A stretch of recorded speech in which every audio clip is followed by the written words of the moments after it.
are in the world. Early Friday morning, depends on where you are. Um, you know, we're getting it in today. We're just doing the live thing. We're gonna get into it. Got a lot to talk about. I'm gonna talk about some NBA in just a second once I get everything all set up. Hope everybody's staying comfortable. Depends on where you are in the world. See, I get everything straight. Okay, I got everything set on, so we're gonna be good. Just a second.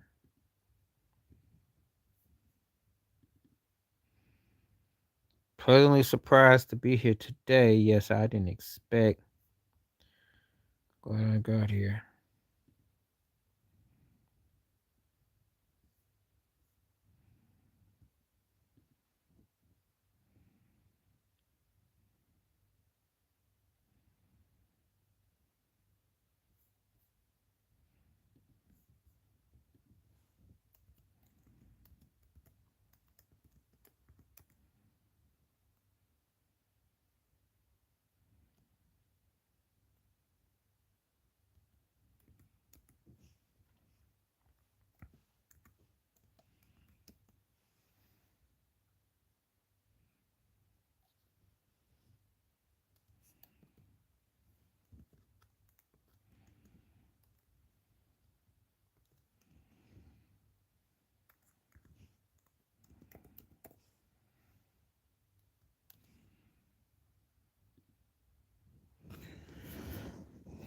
So we're gonna talk about it. It was crazy last night. I watched Victor Wembanyama look good last night.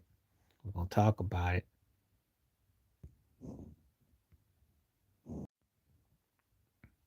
What's happening? How you doing? How you doing? How you doing? Thank you for coming through today. How you doing? How you feeling? Welcome aboard. Welcome aboard. I'm just sending out some notifications to let people know that I am live today. So that's why I'm taking a delay. So don't leave.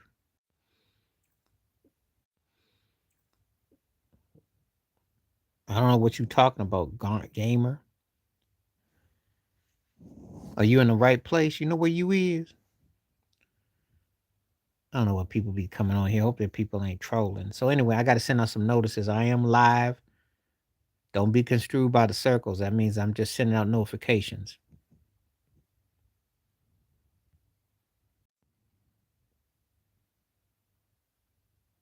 Who you calling old? I'm not old. How old do you think I am? I'm not old. I resent people coming here calling somebody old. I ain't pushing 80 years old, okay? I mean, and if you live long enough, I don't understand what y'all coming from. Oh God. I gotta deal with people coming here with some stuff.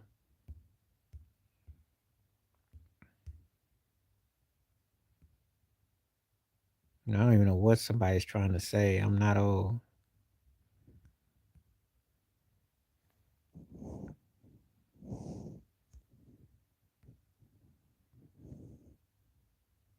People coming here trolling. People coming here just starting stuff up just to be starting stuff.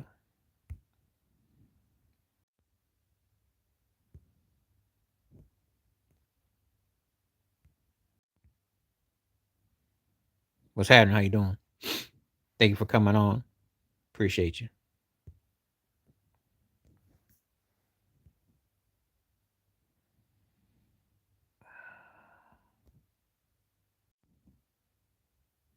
You have to tell me something. Feel free. I'm all ears. I just send out notifications to let people know that this is a live stream. I'll probably be on for an hour. So if you got something you want to say, feel free. Let's chop it up.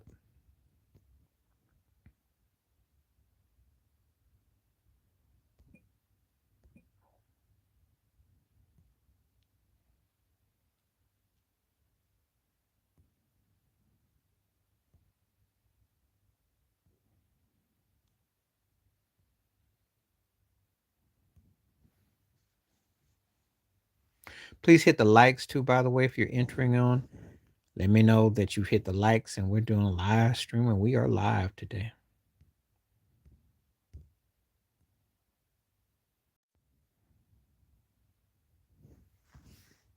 I think the Victor Wanyamba is gonna definitely get a lot of rejections.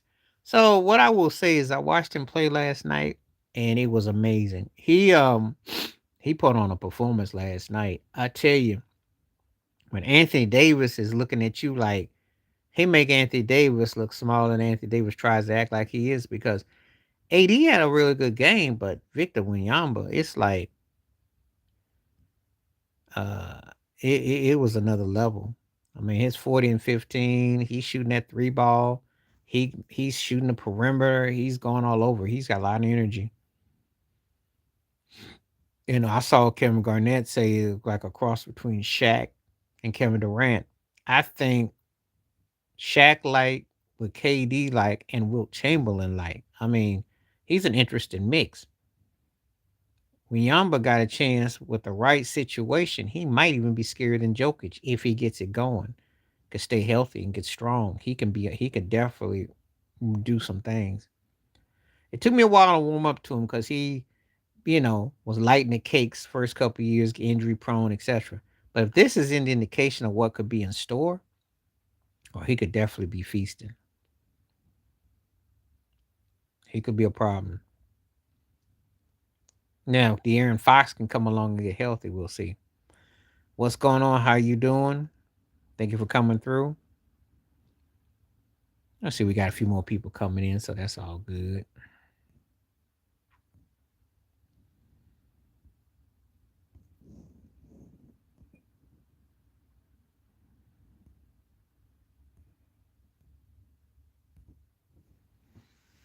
It's a nice day so far, so we're gonna see what's up. Again, anybody that comes through, feel free to hit that like. Feel free to take the poll question, and it's about Victor Wanyamba.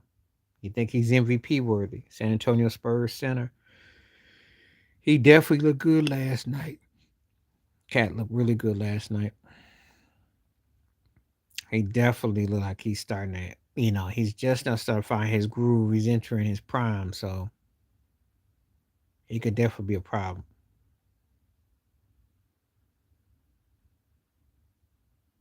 That was very impressive last night. They spanked the Dallas Mavericks last night. And that front line with AD and them ain't no pushovers. He was just having his way.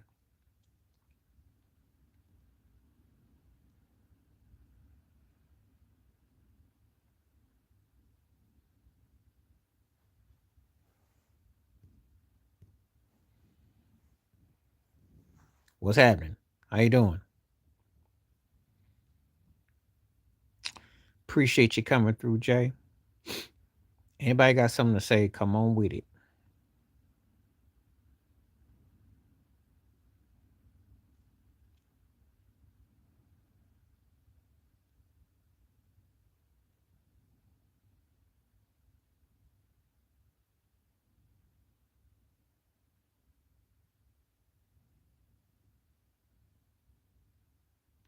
Just chilling. Come on here live.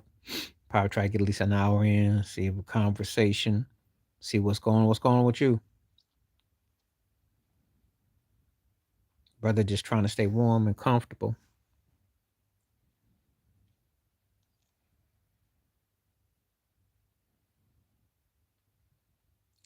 Wasn't intending to do a live stream today, but it worked itself out. So, and I don't want, people can call Cat.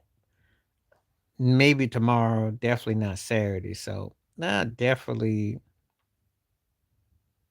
you know,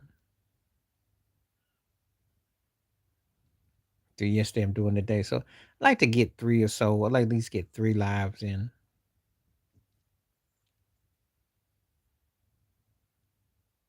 Depends on my schedule. Sometimes it's down to two, but if I feel like I'm getting a good rapport, I'll make it happen.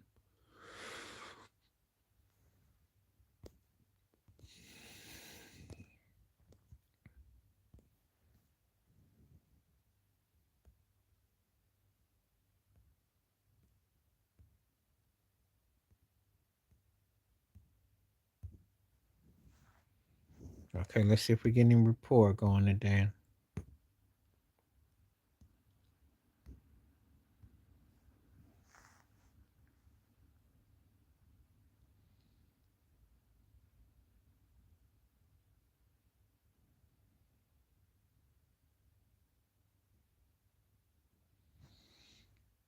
Okay. See what's going on with everybody today. It's a pretty mellow day.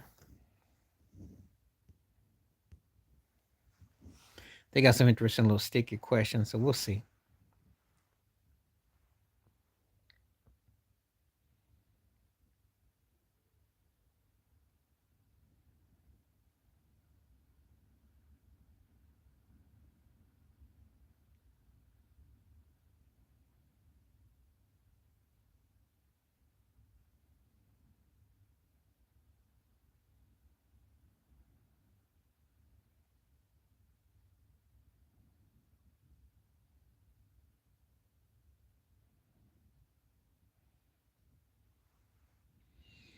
Okay.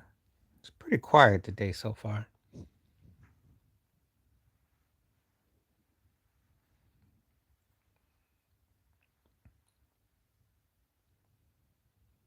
I'll be on for a little while. If I don't get no buzz, then I'll call it early, but we'll see.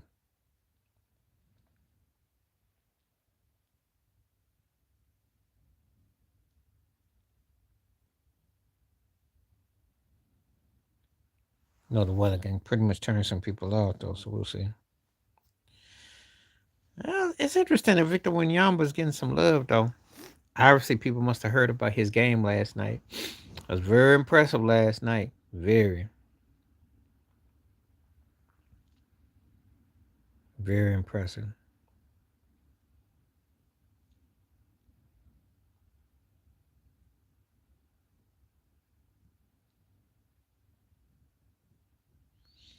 Yeah. Some days be kind of like that though. So I'll see what we got going on today.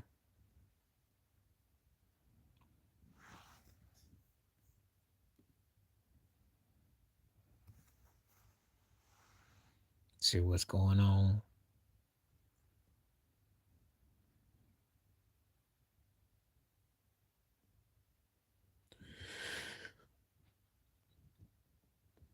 See if we got people on here. Keep hitting the likes up. And if you have anything you want to say, feel free.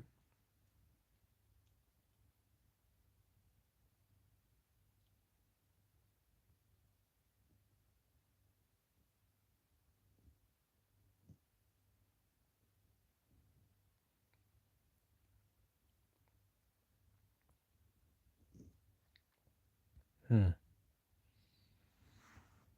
I don't know if I can quote anything by heart with a movie.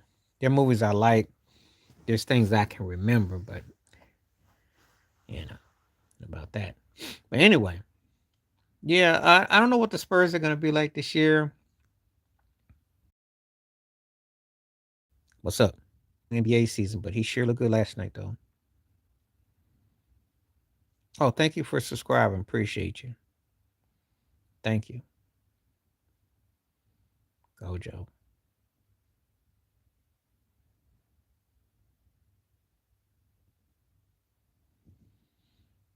Cool. Go ahead. Feel free. And please hit the like button, too, by the way. If you're entering, you're taking the poll, feel free to hit the like up. I know sometimes it takes a while for the place to kind of warm up. When it does, it can go into crank mode. You get ready to ask me a question, feel free.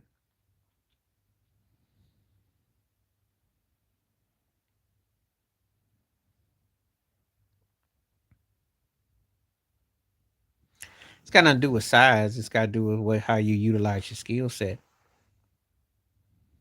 He can shoot inside out. He got versatility. He can move with or without the ball. He can defend. He can cover. His strength is going to be his key. Can he stay healthy and, motivated? It's not about size. Size doesn't mean nothing if you don't use it the right way. I seen 7-foot cats who soft. So it's not about size, but how you impace, show you impose your will. It got nothing to do with no height. Because if that's the case, explain how Isaiah Thomas went to three straight NBA finals, four straight Eastern Conference finals, and he was barely 6'1". Come on, nothing. What's up, time? Allen Iverson's considered the pound for pound greatest player by some people. No, you see, you're just trying to argue to argue. Somebody gonna come along here and have to enlighten you and educate you that Allen Iverson was barely 6 feet. Isaiah Thomas was barely 6 feet. One was a league MVP. One won a Finals MVP. Okay, John Stockton was barely 6 foot. One played 20 years point guard. Come on now. That makes no difference. It's not about shapes and sizes. It's about how your game fits in. Charles Barkley was the round mound at 6'4". No, I ain't stopping nothing. You the one who need to stop it. You need to get educated about NBA players. It's about the heart, about how great you play. It ain't got to do with your size. AI won a league MVP. Stockton went to two finals, and he played or had a long career. That takes wear and tear on you. He was 6'4" round, and he was a league MVP, and he went to a finals. Shh. Stop acting like because you 7 something that you be guaranteed. Sean Bradley was 7'5", 7'6", and he didn't win jack. Okay, and he didn't have nothing.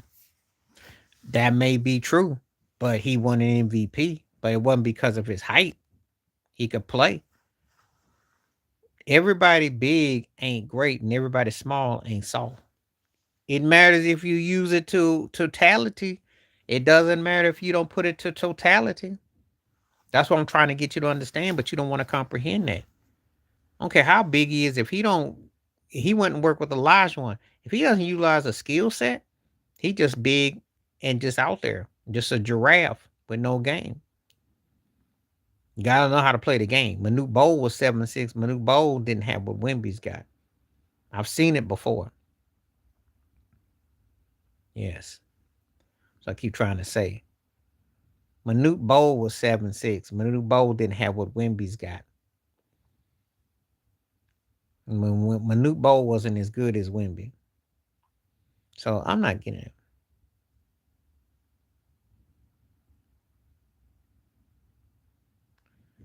The thing is this. If you want to argue, you'll argue by yourself.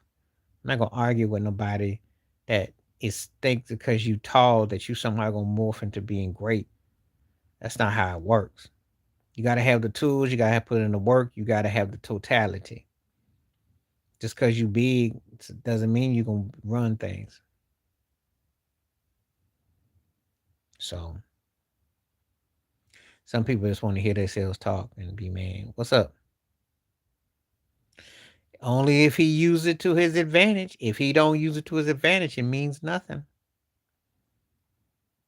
If he don't have a shot, if he can't put the ball on the ground, if he can't impose his will, it means nothing.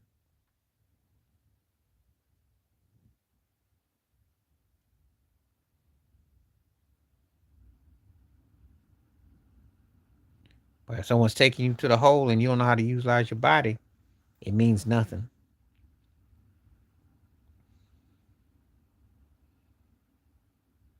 Oh yes, there has been. There was a guy named James Donaldson. There was um, um, Eric Dampier was in there for quite a few. He ain't trash, but he's what I call a utility player. He's like a handyman. He don't really score, but he's just there. No, you can be big and hog up the middle. There have been guys who played a long time. They weren't scoring a lot of points. They had bigs for different reasons. Shoot, Luke Longley, Bill Winningham with the Bulls. Those guys weren't no scorers. They kept jobs.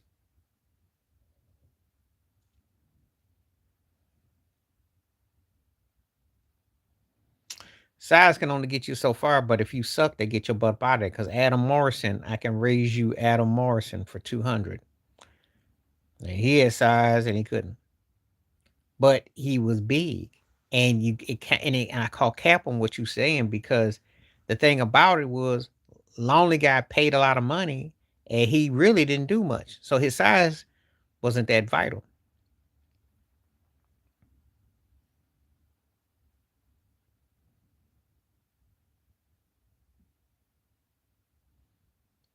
Hmm. They were bums at every position. And in an era now where everybody's got to shoot the three ball, we used to know them by tiers back in the day. There were guys back then who were specialists who couldn't even shoot. Only if he used it to for totality. We're gonna agree to disagree because I'm saying he still has to have the skill set. And if he ain't got the skill set, it don't mean jack.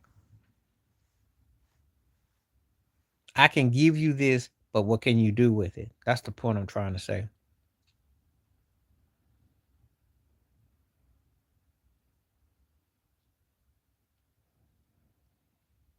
Yeah, he's also a good team player. He gets some rebounds, he grinds it out. And he can actually play some defense. He gives you little tangibles. He's actually like a throwback. I wouldn't call him a bum because I'll say this about him. He's actually defending himself pretty good. He's just an average cat, but what you consider a bum or average would run circles around everybody out here. I didn't say boast him up, but I'll tell you something. If he's used the right way, he can definitely open up the hole for people. He's strong enough that if you're coming off of curve sweeps and going to the hole, he was. He had more talent. See, he didn't get to half the career Steven Adams did. So you need to quit while you think you're ahead. Because Andrew Bynum was a better player offensively, not defensively, but his antics and his jive got his butt ran up out the league. He should have been playing half as long as Dwight. He should have been playing a lot longer than he was. And did that mean that he could do anything for the Lakers? Kobe wanted him up out of the league. So before you say next statement, I tell you one thing. I bet you Kobe Bryant would take Steven Adams over Bynum because Bynum was a head case. Bynum started shooting threes, started fronting, just did all kinds of antics. Sometimes it's the way you carry yourself that can keep or make or break your career. So it's not always about your skill set, it's about your mindset.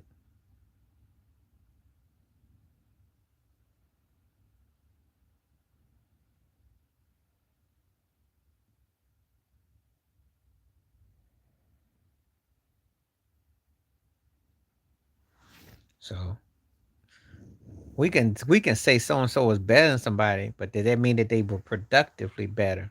Mm. I agree, but I think y'all didn't. Unlike Wimby, he was injury prone and he didn't get enough strength.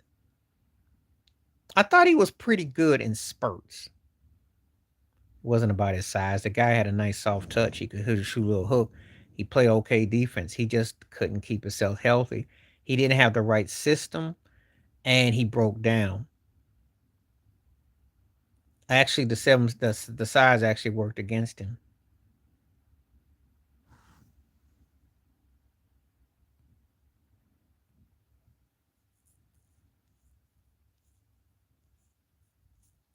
But he didn't dominate.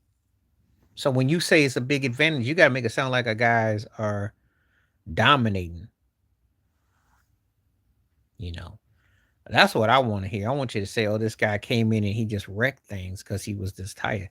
I don't like it when people say that. There is no $500. I don't know what you're talking about.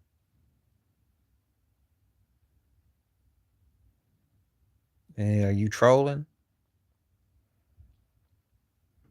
There's nothing in my system above.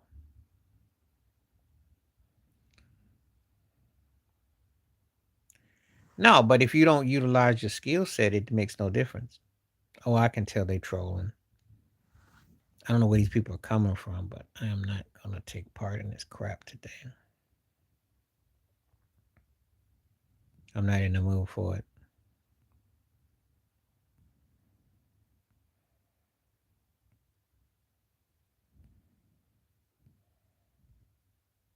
What's happening, RC? How you doing?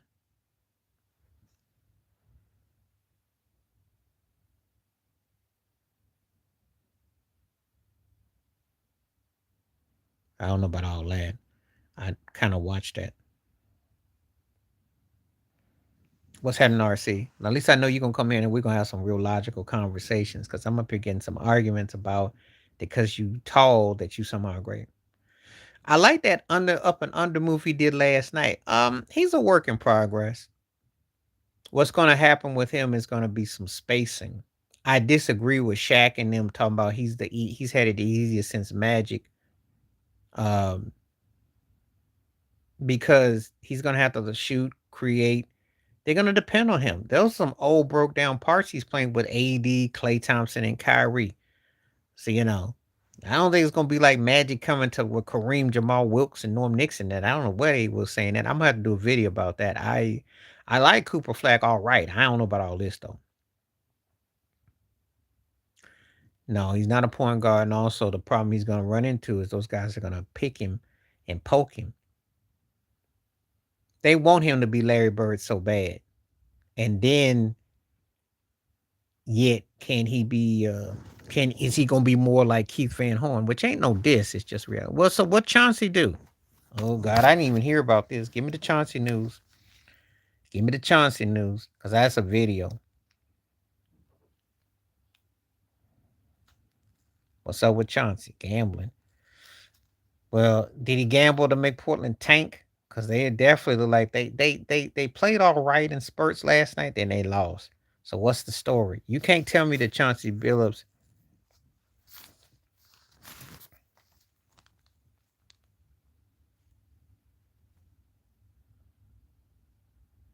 Okay, that's not a surprise though. That's not. That's not a surprise. I think there's an enterprise going on.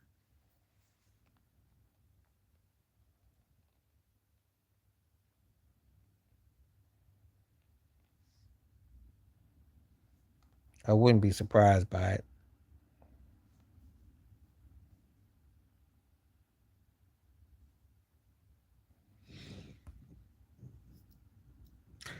Not really. Those are the ones that are usually the ones that are doing the funny business. That's the guy. Remember something. He when he played, and he admitted it. Um. Oh, Ant Man looked good, and he been working with Michael Jordan. So I'm gonna see that. I have to write this down though, because I got to do this video. Chauncey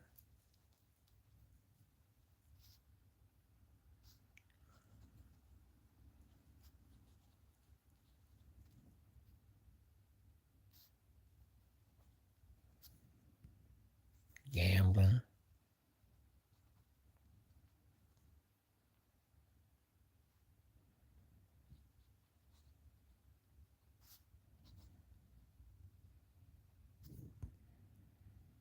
I'm gonna say it like this: there's so much to the NBA that you be surprised. This ain't no shock. This ain't no shock. A lot of these cats is fronting, but you never know if they got depth. You never know what they into. Now Portland ain't. Portland got a nice little what I call second, third tierish team that's in need of someone to step up. But Dame Lillard too old to do anything with it. They can score, but there ain't much there. I saw Ant. He looked good last night. He looked like he on a mission. So we'll see. Because he been knocked out the last 2 years in the West Conference Finals. So we're gonna see. I still think he's a good dude. It's just that money talks. Okay, two things can be true at the same time. Okay. Two things can be true at the same time. He might be a decent dude. He just like that lifestyle. I don't know what his bank account is like.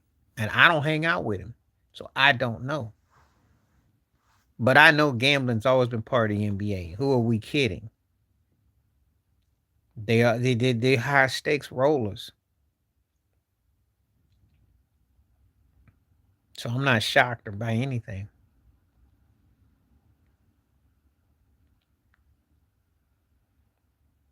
I think people who act like there ain't going on, ain't no mafia with all these streams and all this other stuff is fooling themselves.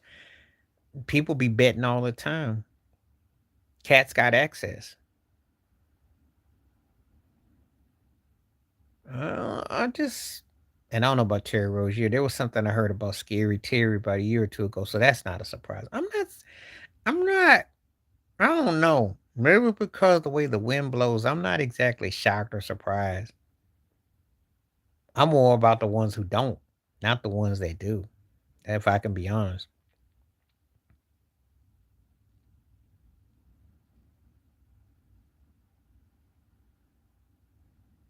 Because these cats, money is so big and big out there, and they got more ways and the streams. And if a cat's got, you know, something on him, hey,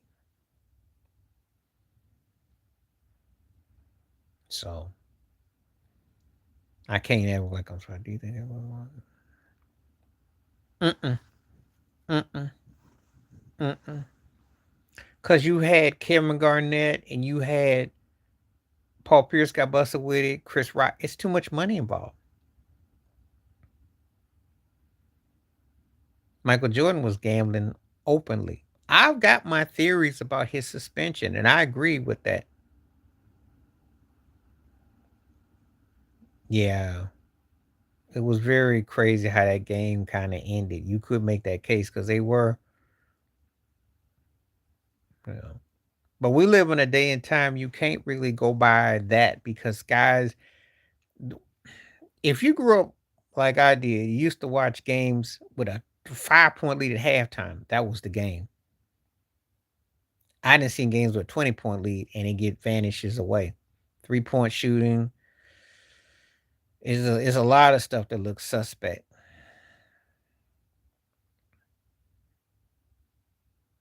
They look bad last night. Well, it's an old team. It's a broke down team, and it's the cast offs that nobody wants at this stage. Nobody wants CP3, Bradley Beal, Kawhi is old, James Harden is old, John Collins.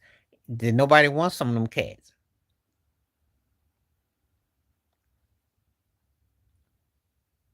Kawhi scored 10 last night. I mean, they got their butt waxed by Utah. I know it's one game, but these teams in front of you that you watch are older. The players are older.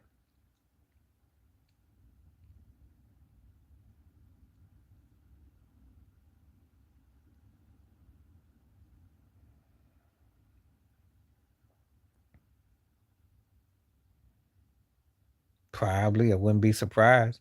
So I was on YouTube, was it last night? And they had an old clip of Tim Donahue, and he was talking to Allen Iverson. And the refs made in their mind they were gonna call carrying on him for palming the ball. And he told them, and AI shot, they knew. Rasheed Wallace knew too. If you watch any clips of Rasheed Wallace talking about the refs, they know. They know. So nothing would shock or surprise me.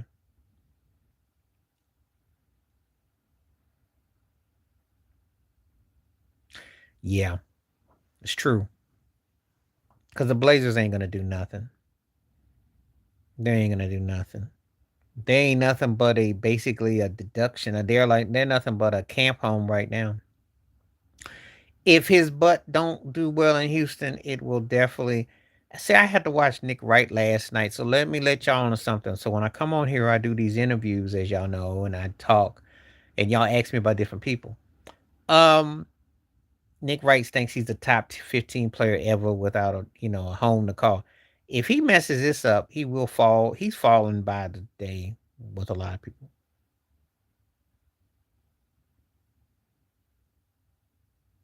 Oh, I saw an interview with AI.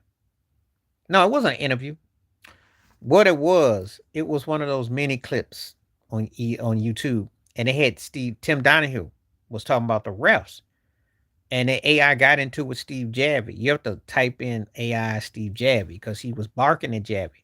They took exception to that. So when Iverson got out there after that, the next game they called Palmer carrying on him. Went through the hole. He got touched up. There was no call. He looked at Tim Donahue. Tim Donahue was referencing. The refs were playing the police. That's what I'm trying to tell you. It's on YouTube. I watched it last night. They was policing him, and he didn't. He alluded to a little bit, But Rasheed Wallace is the one. If you really want someone to talk about them refs and the fixation, he's the one. You know,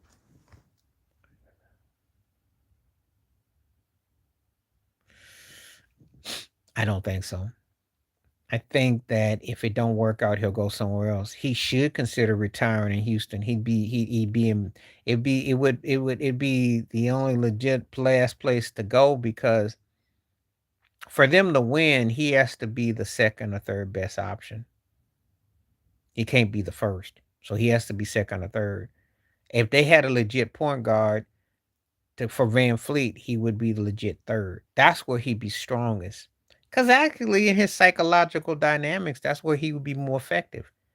He ain't effective no more as your first option. And him being a second option, you got to have a dynamic player.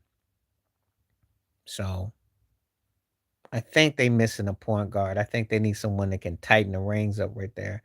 And then they got to play good defense and they got to have the bench. And they're going to carry on what they did last year. Then they're hoping that somebody will come along and balance them out.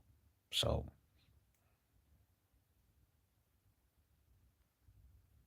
you asking a Knicks fan what they think about KD? Well, they either got some good insight or they just as guess as much as we are. But I think I don't know. He's so wild that he probably might try one more another stop. He should consider it though.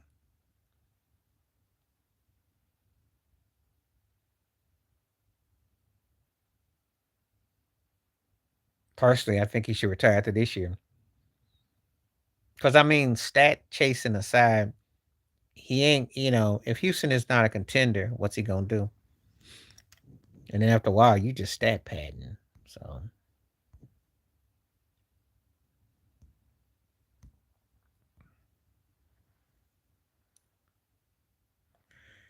they're not boring. They suck. So where do you want me to start? Austin Reeves is not your second option. Um, he's not really your third option. He looked good in spurts with AD and LeBron, but he's getting exposed by the day. They don't really play defense. The air DeAndre, that's the key in the low post. That's the key right there. Can he get easy buckets? They don't. Vincent on the perimeter. You got to be kidding me. They're very fragile. Luca's ball hogging, top of the key dancing. They don't play no defense. They gonna get toe up. I'm telling you, they're gonna be a lot of mismatches with them. Vanderbilt is probably the next most athletic cat, but what they need some door stoppers. They ain't got them.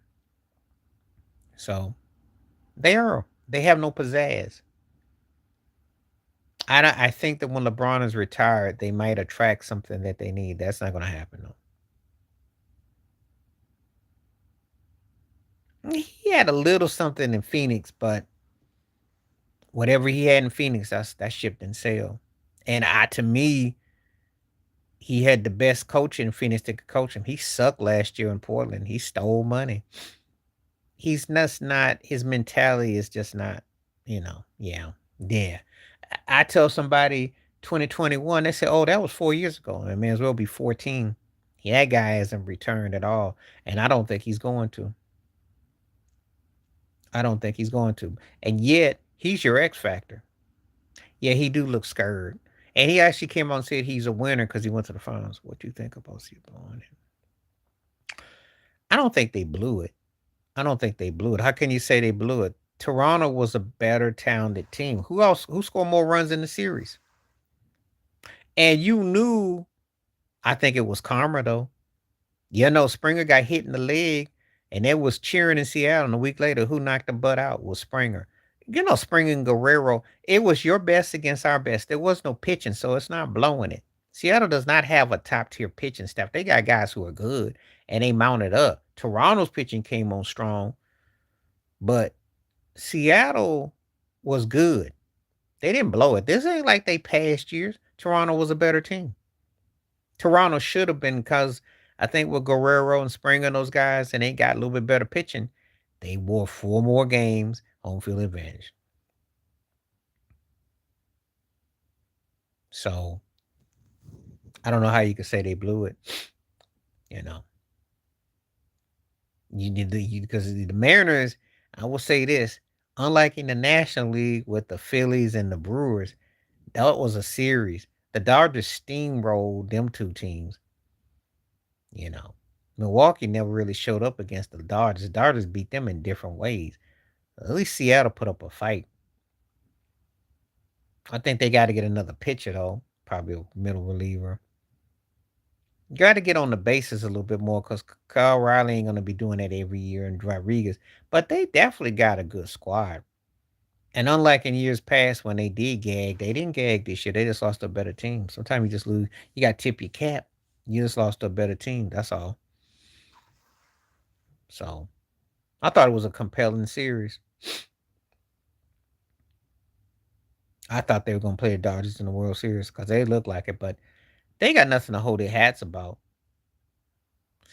Big game for Golden State because they have not been able to beat Denver. Jokic has been Denver's Achilles, you know, and this is a big game. And Jimmy Butler gonna have to come up big. Uh, Draymond's got to play his role. They got to Kamingas. They got to make Jokic beat them in the paint. Don't let him dance at the top of the key because that's how he beating them. He be hitting them shots on them fades. He beats them all around. They got to figure out a way to make him actually get in the box. Let him stay in the box. Much rather have Jokic banging in the box than you know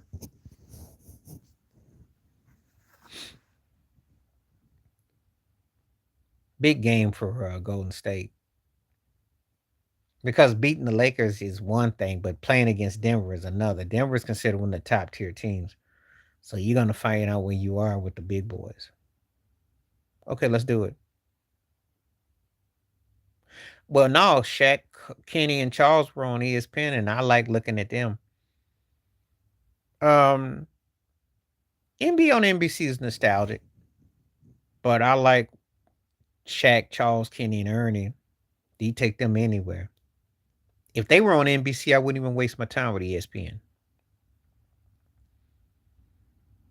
Now, I will tell you this: I enjoyed the basketball games on NBC back in the day, but I didn't like how they tried to modernize everything, which they did. Because the NBC was not above sucking up to Jordan and them, Peter Vesey and them. They wouldn't even talk about Earl Promo. There's a lot of stuff that they didn't that they did. People romanticize it. They weren't giving up homage to the past. But I think Charles, Kenny, and Ernie and Shaq, those guys are entertaining. That's the only thing worth watching on ESPN. I'm sorry, Vince Carter, Grant Hill, and all them ain't touching Kenny, Charles, and Ernie. Uh-uh.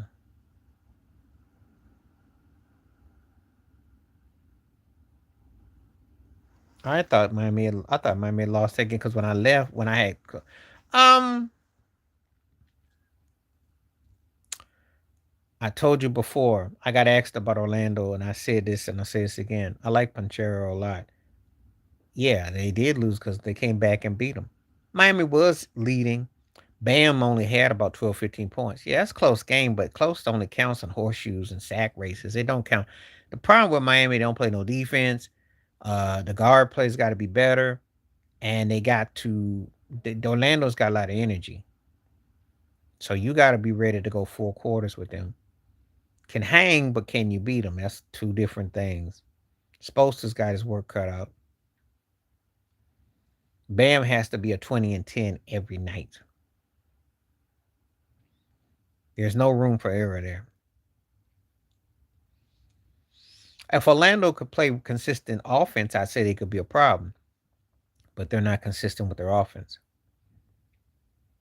I like Buncher. Buncher is nice. They got a nice squad.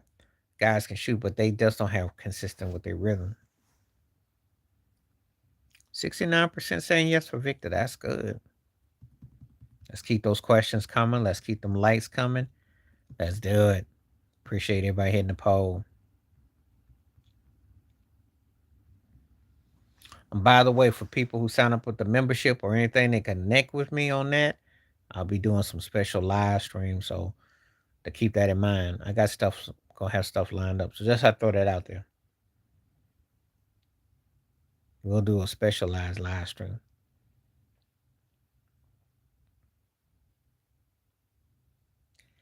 It's just that he's not that kind of player.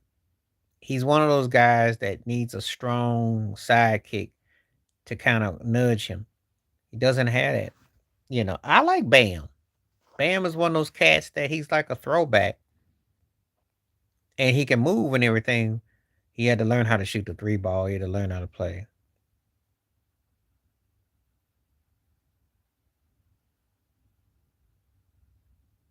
Who said you got to pay for it? I ain't paying for it.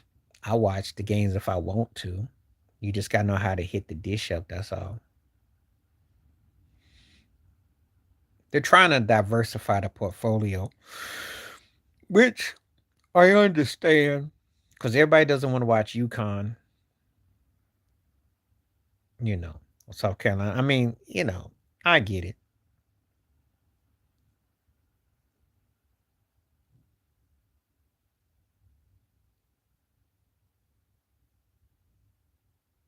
So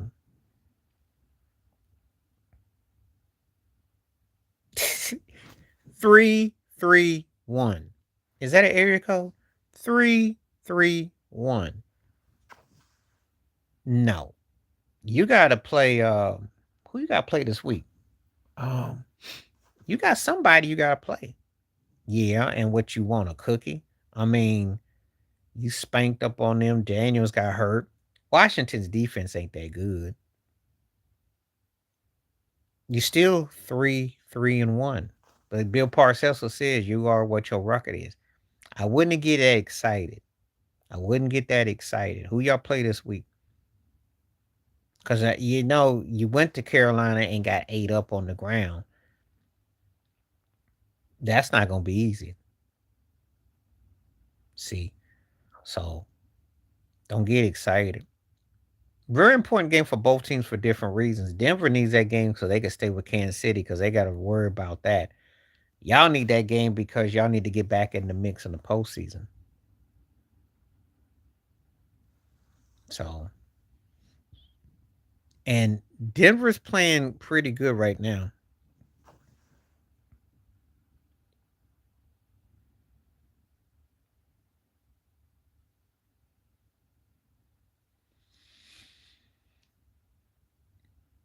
But that's a big game.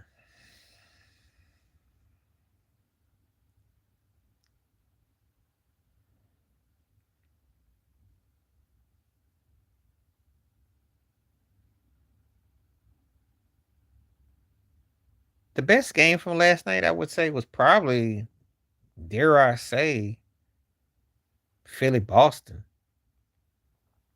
Because that was wow. I really, but the best performance was Victor Wembanyama. That was the one that moved me the most. That was the best performance I saw where I was like, wow. Because his footwork, his movements, his lateral movements. he- And when you can make Anthony Davis, who likes to play point center, and make him look like he's just another guy, that was some beast fit. That was a beast mode last night. That blew me away. He been working out, but he really added to his repertoire. But that Boston Philly was very compelling because Boston was in that game. And it was you know,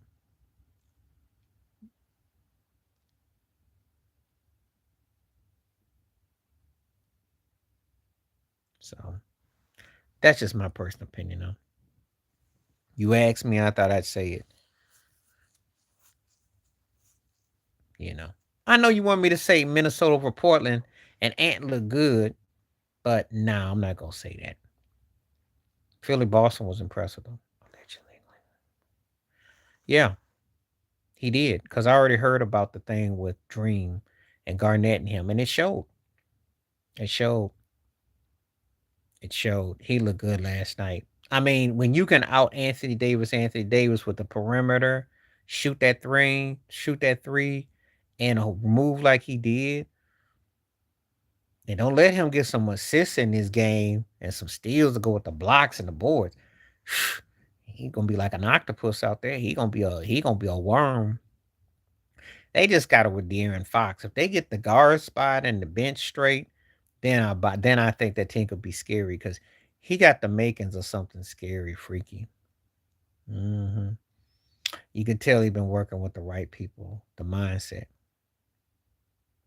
Now I'm not gonna say that because there is this team called OKC who's got 8 deep, and one game ain't gonna make a break. And also, I gotta look at who they beat last night. I said that Dallas an old man over the hill team. Nobody wants them. Charles Barkley still thinks they're the second best team in the West. You know, AD gets hurt. Kyrie's coming back. Cooper Flag is a pup, and then you got Clay Thompson. I just don't know if they play at their best. But there's a reason why they cast off right now.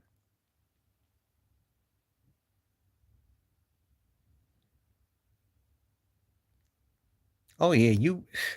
If you ever lived in Texas, that's a no brainer.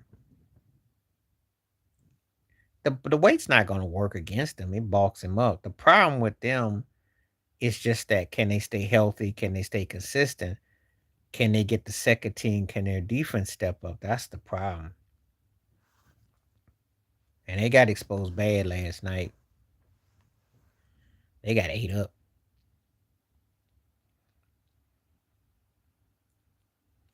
If he can stay healthy, they can be, top 6 seed.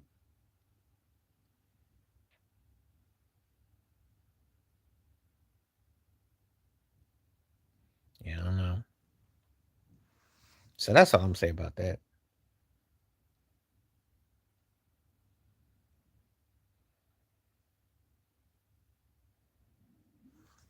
We will see. We will see.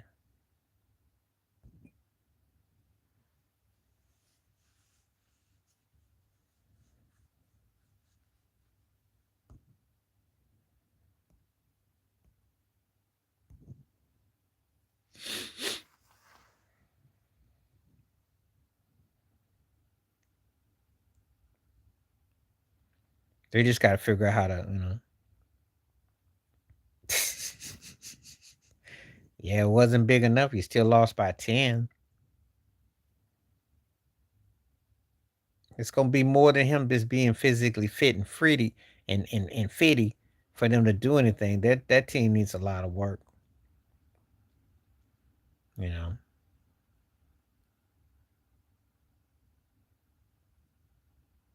You know. I didn't make no big deal about his one defensive stop. He should. He ain't over his head. He can't rotate and he can't motivate. You know. And you can't be telling people that a 40-year-old dude is gonna be your best player or your second best player. That's embarrassing. You're setting yourself up for major failure. I like the Thunder. I think they'll play better. But I wouldn't be surprised if the Pacers pulled off the W. I mean, it was a pretty evenly matched series, you know. And I know that's not giving the answer you want to hear. The reason why I think the Pacers can is because they're at home and those shots will tend to flow. But if the Thunder won, I wouldn't be surprised because, again, SGA could go off at any time.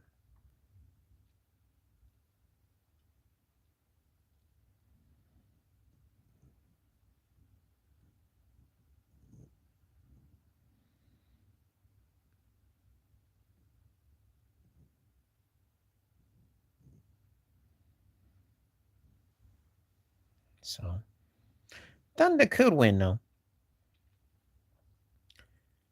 Chad Hogan going to have to make some statements. Yep. Um, Edgecombe was sweet. That was nice. Maxi, of course, I expect Maxi to go off. Maxi going on. Like they said, if Embiid and Paul George bother to show up, that could be a dangerous team.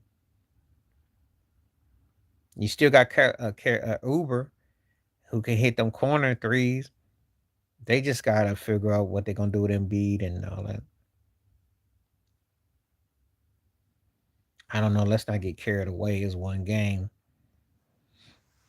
And when you start saying the next, you gotta have like that he's gonna do something.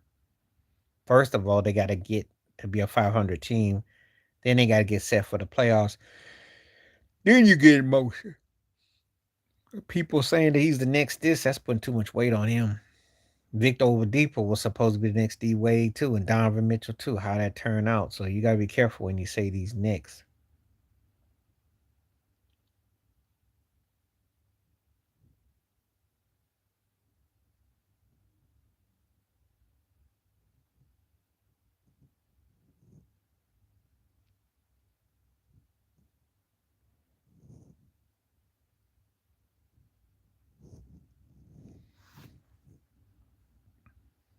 So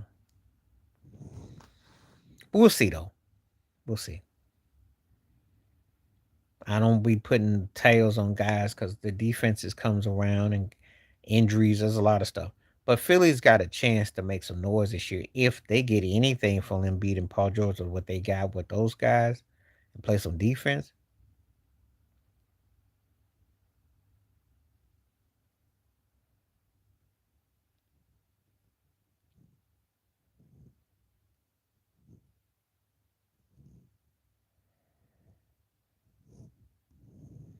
Okay. All right. Where everybody at now? It's something there.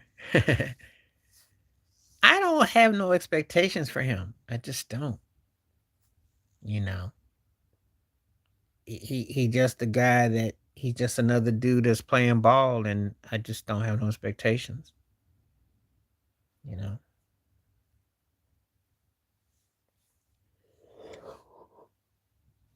it's a shame too. What a waste too. Because when he's playing and he play like he can, he you know, but body taking a beat. Yeah, you know, I mean, we did get some glimpses. We did get something out of him, but sometimes your body breaks down in front of your eyes.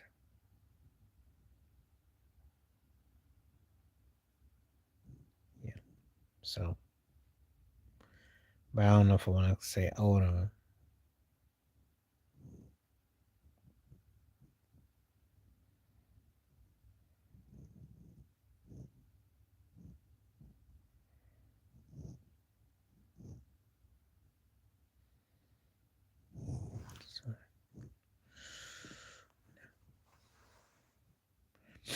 because he got too much pride and ego. And the thing is, you still have to trade at least two or three parts for him. Who's going to do that? Who's going to do that? I think because he's been injured so much. No, I'm gonna tell you why. Because I'm not impressed with Cleveland. I already said here yesterday, and I was talking about Donovan Mitchell can score, even more. I think they're a soft team. New York's beat them before in the playoffs. That's not impressive. Now, last year, where Cleveland won all them games, people were making a big deal. But you know they're gonna roll over like a buttercup. They're gonna fall off like bread off the bun. They're just not tough. I don't think so. The Knicks, when they play against a team that makes them play inside out and they get physical, then I don't know. They can beat Cleveland in their sleep, you know.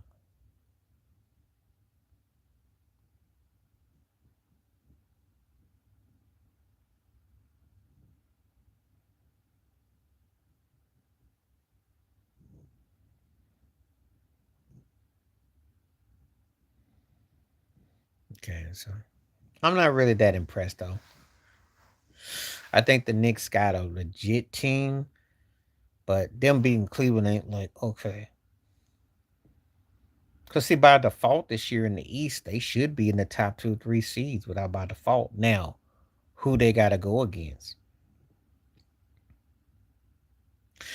depends on how well the season goes. Depends on how well the season goes. If they stink it up early, he's gone eventually. But if they get two, three rounds deep and they put up a fight, but if he's gonna go, this is the time to go. because you don't want to be playing there a couple more years and you get pushing 34, 35. You gonna go. This is time to go.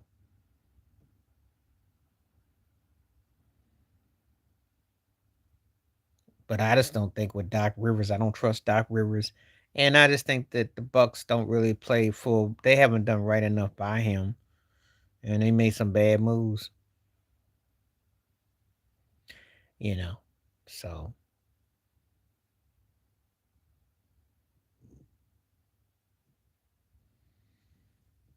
I think he has to put the. We'll see. We'll see. I think it's remarkable that he's gonna stay, but it's also like the true story. That's why these cats move around because in a small franchise, if you do win, are you satisfied with one? And the consensus is they're not.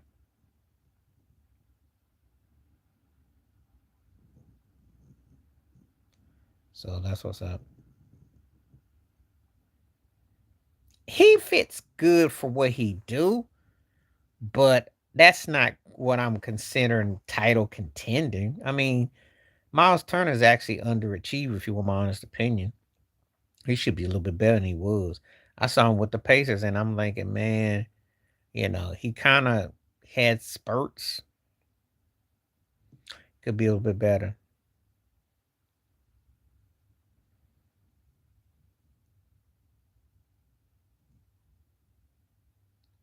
Yeah, well,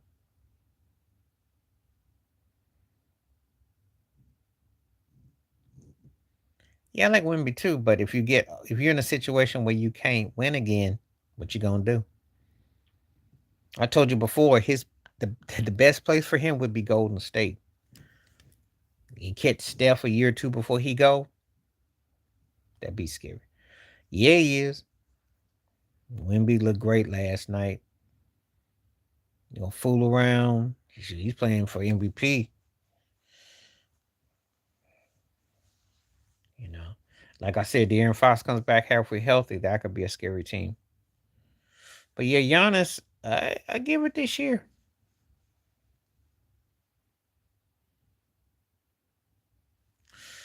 They got a chance to be. I think there's room for them because once you get past OKC, Denver, Minnesota, and 4 through 7 slot is open in different orders too. So we'll see. We still got to see what Houston is going to be like. You know,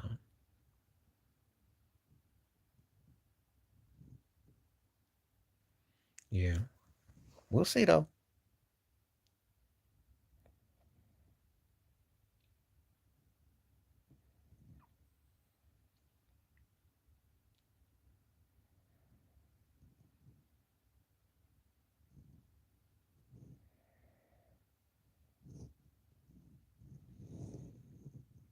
Ain't nobody want him. Where you gonna trade him to? You'd have to trade him somewhere. It's because he's a great talent, and that's why he was tested in OKC. It's just that he deferred. He's alpha. He's alpha in image and what he puts out, but he's not alpha in terms of defining a team. Let's see, I want to tell people what they should do.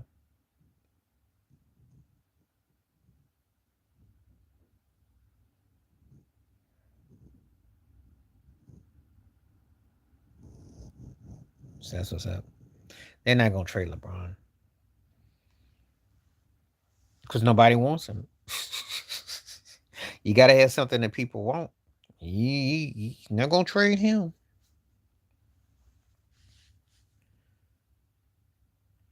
Well, you still have to do something to make that work, though. In KD's defense, he learned how to become a multifaceted offensive option compared to when he first came in the league when Kobe said that could stop him. And he got so good he was hitting shots all over. So the problem with him is that he doesn't even dominate as a scorer, be greedy as he could be. He should be averaging 30 plus right now as we speak. He doesn't. So all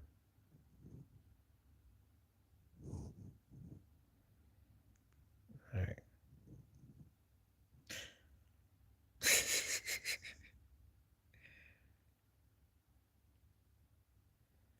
Yeah, the Timberwolves need that, but they mainly need how they're going to utilize the bench and there's things that they could do inside out. That's on the coach. They got to make that. I don't know about the bad combined. I think he looked good last night. We'll know it if that team becomes a top tier team in the West. We go by wins and losses when we talk about them because I just got to know if it's going to be on delivery or just going to be something that you just making up out of thin air. Yeah, the Timberwolves they stuck with this is what they want.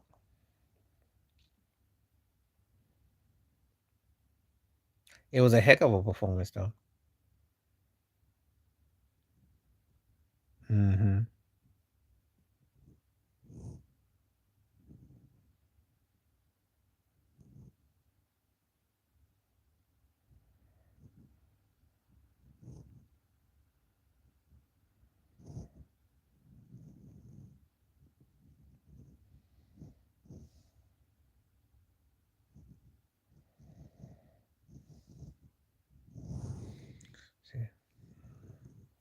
Rob Dylan. Yeah, he has to stay out there.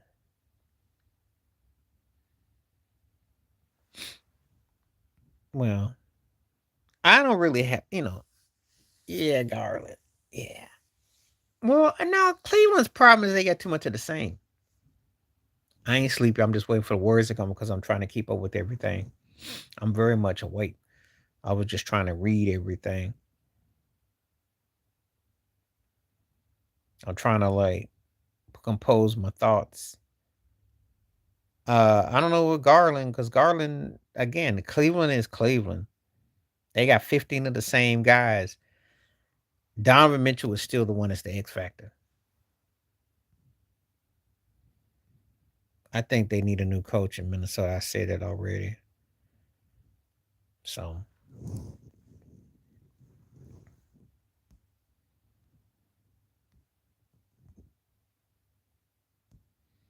all right, let's keep on getting this conversations going. Keep hitting those likes up too, by the way. Taking the poll.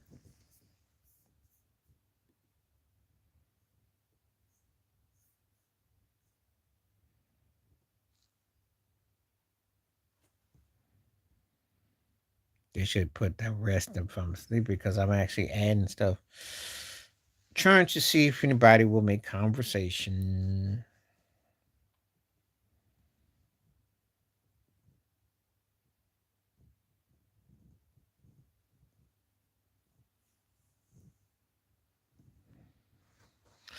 Yeah, I don't know if y'all can get rid of him. I don't know. And the problem is that if you do get rid of him, who do you trade him to and who do you get in return? So it's a very strange predicament to be in if you're a Timberwolves fan.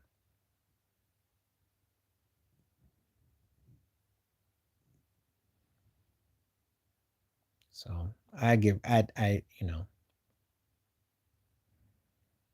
try again. No, the USC ain't that good.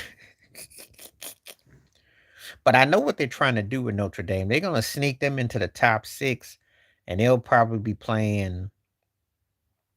I don't know. They're gonna play. They want them against Georgia or something. It'll fix his own.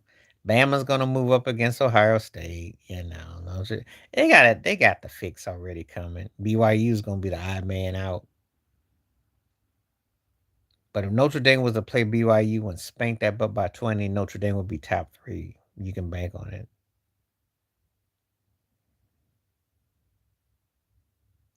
You know. Okay, Papi. Okay.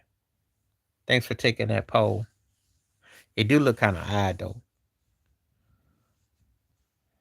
Papaya. Papaya.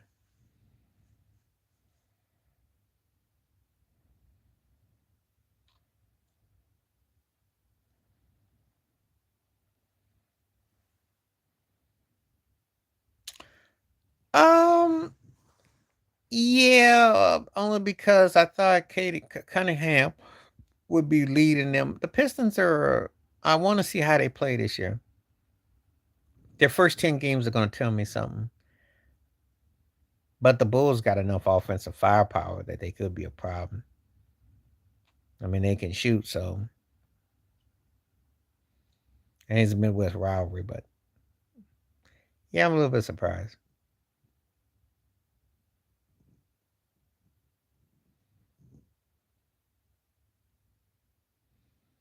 So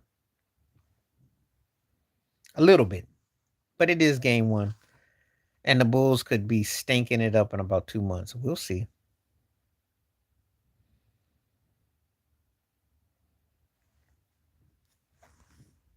Okay, I think I'll be on 20 more minutes. I think we can do 20 more. I'll make it even have. Quarterback, head coach. He getting over his head. He is basically a broke version of Kyle Shanahan. You ain't Kyle Shanahan. You can't rub a magic genie and put anybody back there at quarterback and win. Your defense is looking busted, and you're just a step off from where you were.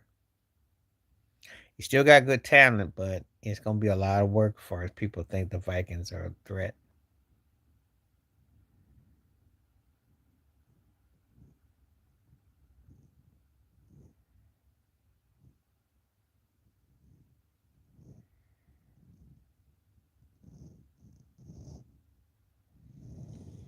So,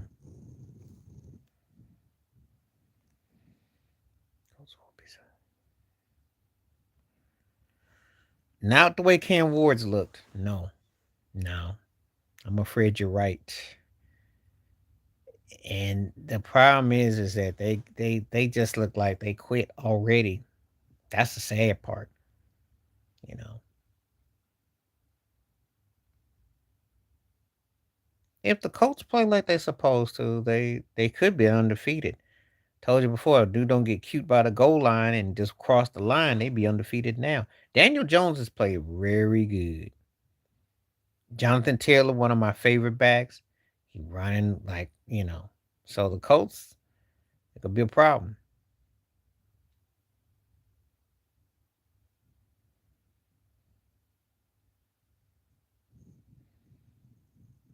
But we'll see what the Colts are. They play hard. They just got to stay away from fumbling the ball by the goal line. They finish up games. They're gonna be there because Daniel Jones is definitely playing poised. He's definitely poised.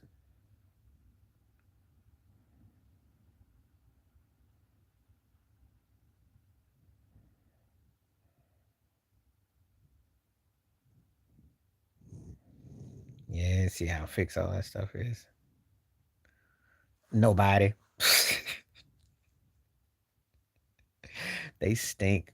They should have beaten Denver. They stink. Aaron Glenn is in over his head. It's embarrassing, and it's nothing that can be done.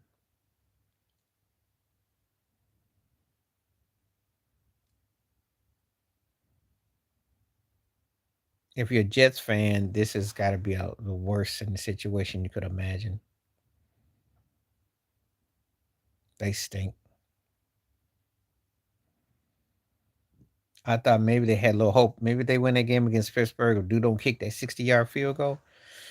Because they actually were in that game. Aaron Rodgers threw played probably his best game. But, well, that game against the Browns could go either way. The Ravens ones in Baltimore, they get toe up. If I was going to pick out of those teams, I would almost say the Jets. Maybe Cincinnati, but that's it, though. I see 4 losses coming.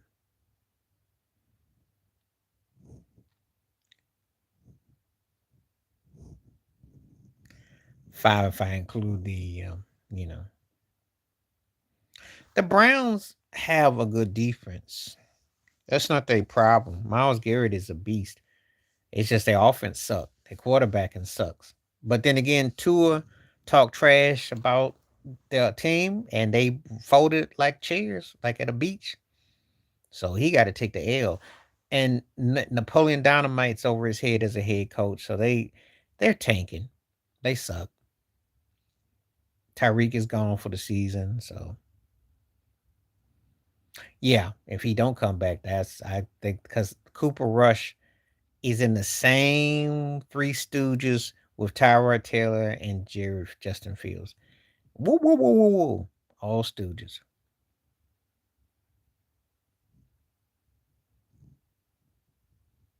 So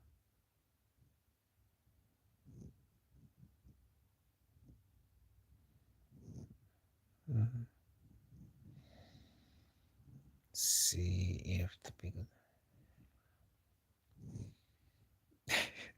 I don't know about that because Joe Browning is about the same boat as Justin Fields. So I don't know about that one. I don't know about that one. I'm not sold on Flacco lasting long with Cincinnati till he get hit a couple times.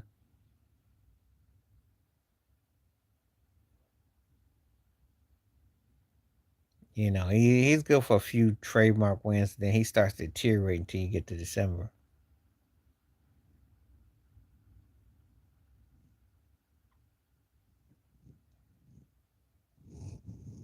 Well, I don't know.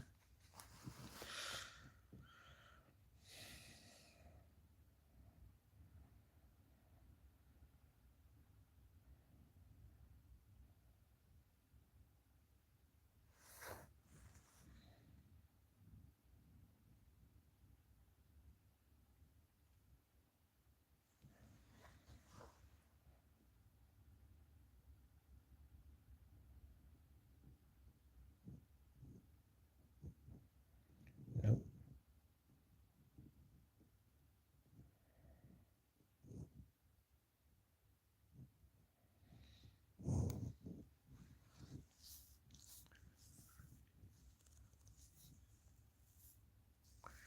The Suns aren't that good of a team. I hate to be the bearer of bad news.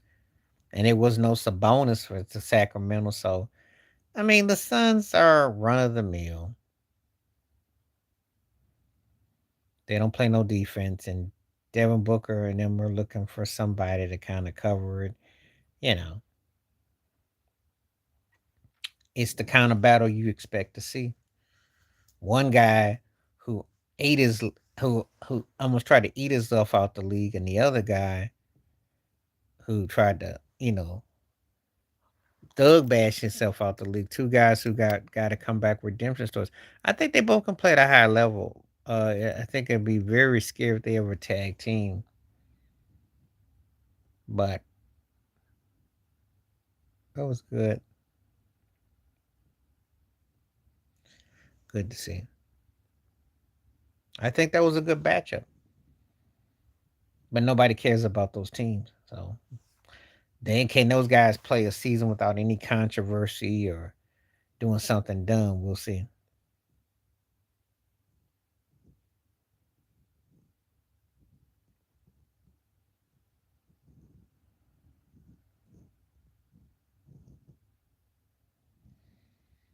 Let's see.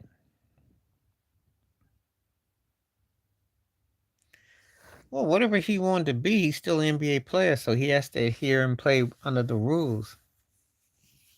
He got old before your eyes too. No one's touching him.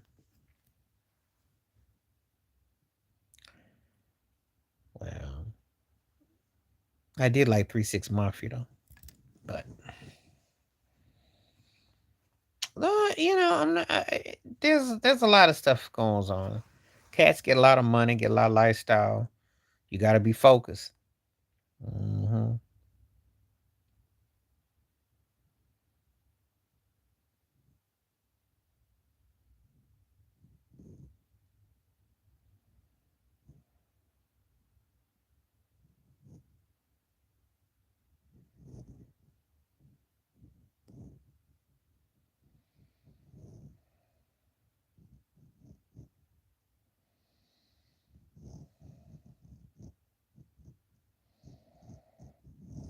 Hmm. If Jaw was smart, man, he would just.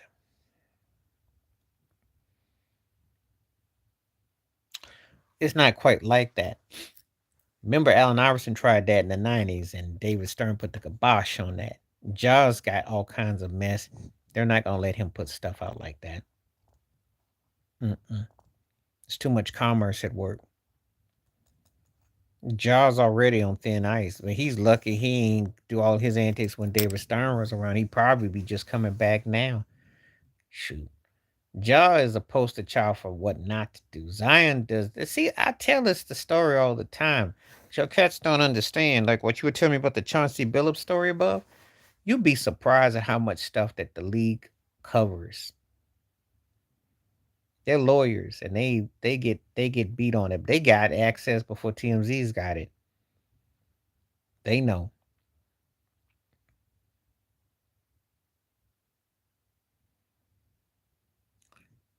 Yeah, but he's also not a threat to the NBA. And he's from Oakland, but he's not a threat. See, let me say this. You got a valid point, and I'm about to one up that point. Allen Iverson was what? A counterculture move to Michael Jordan. John Morant was seen as potentially the face.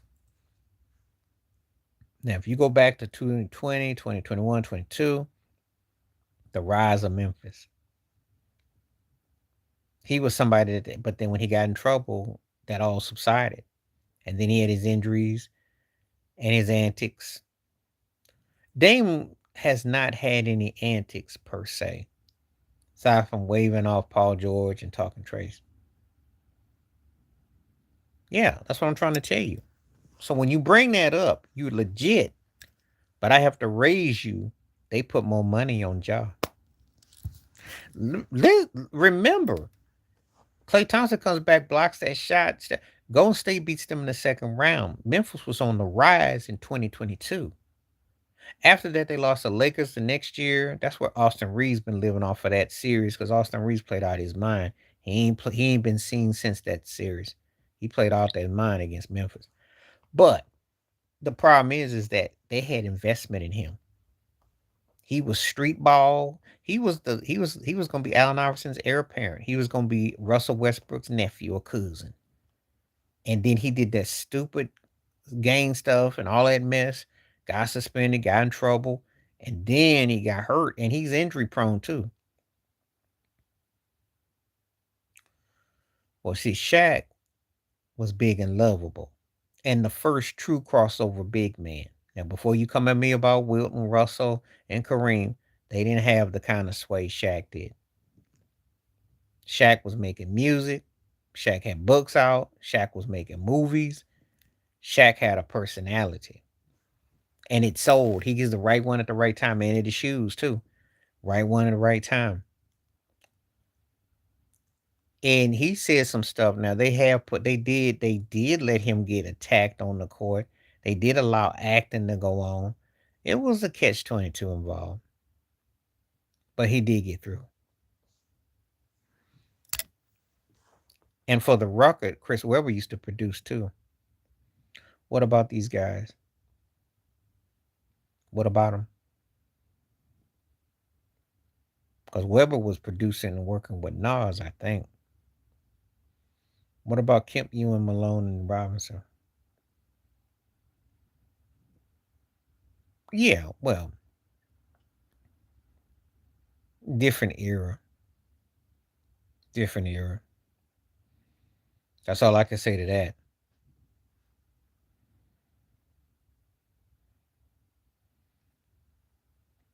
Yeah, well, but he got see when people see him in Orlando, that was no different than Giannis. So he was wild, and he came and he matured, and he got on board. Oh yeah, and don't forget, you had Rick Smith who was a problem. Yeah, guys that were a problem.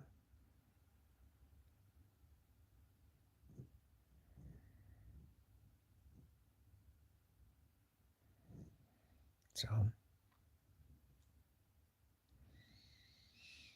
different era though. But there is truth to what you're saying about yeah, they let certain people do certain things, but then again, they didn't put the money in them.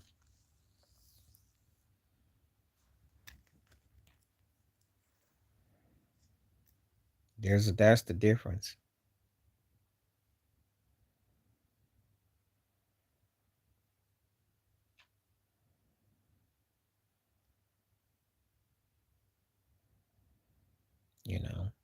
I watched how they like to nurture you.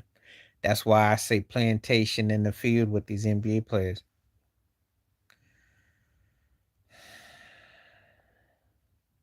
You got to keep Coach K. That's a no brainer.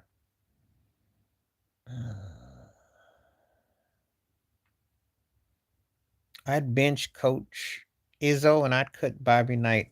Bobby Knight was once upon a time a great coach, but he done too many things over the line, and it becomes gimmicky after a while. It becomes a joke.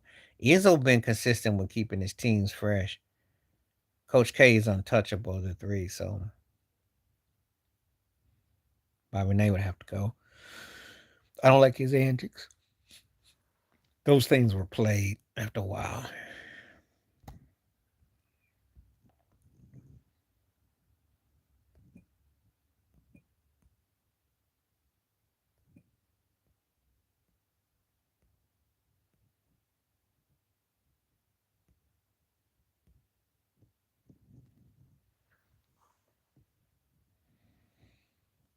Bobby Knight.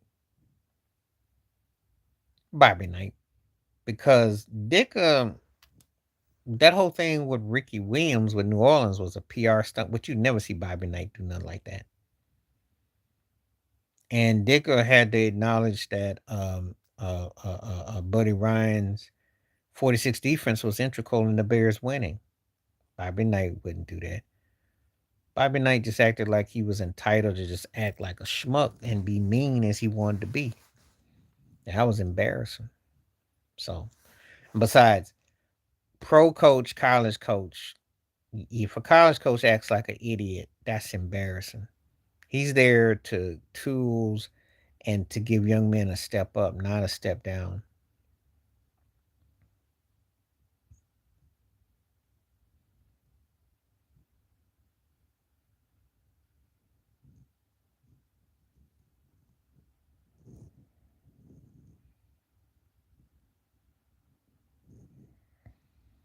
So, yeah, mean and rude. But that's why he got over.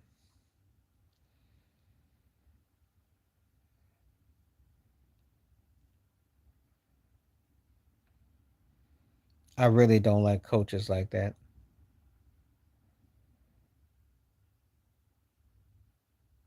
He's had harsh things, but he didn't put his hands on nobody or throwing chairs around. I don't like Dicker though, because Dicker's a meathead and he old school bigot too. But that's another thing that you didn't ask me about. That's a whole different entity.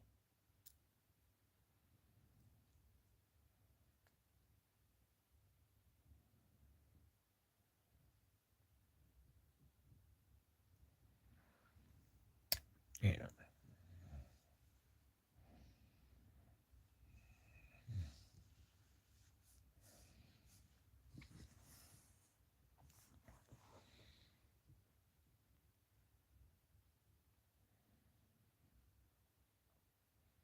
I think I'll be on for another half hour. I'll make it an even 2 hours. I'm enjoying the conversation, so we'll do another half. I may or may not be on tomorrow, but I'm definitely going to stick on for this one. People, Bears, man. No, the Ears not coming back for a lot of reasons because they don't play defense like that. He wouldn't know what to do with Caleb Williams. And there is no Walter Payton. That style is long gone. And people think you got to be this raw, over the top coach to no. You can win with a more common approach. Tony Dungy shows that. I can show you coaches that didn't have to raise their voices, you know.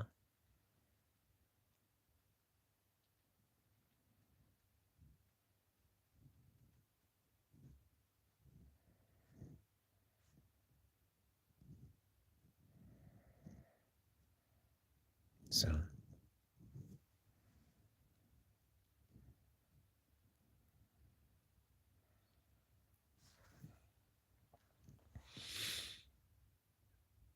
there's a certain mentality. But we'll see how they season turn out.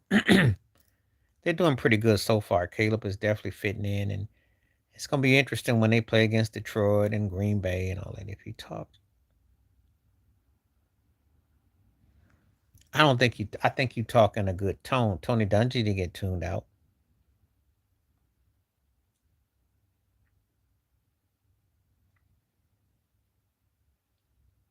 You know, you command respect by how you do things. Being loud doesn't make you better.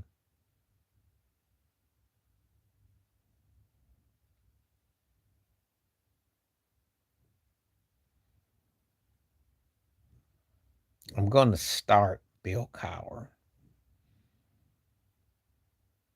I'm going to bench Pete Carroll, and I got to cut Jim Moore. And I'm going to tell you why Jim Moore gets cut. It didn't really translate that well in the NFL, but he did have the greatest quote ever: "Playoffs, playoffs." He was funny.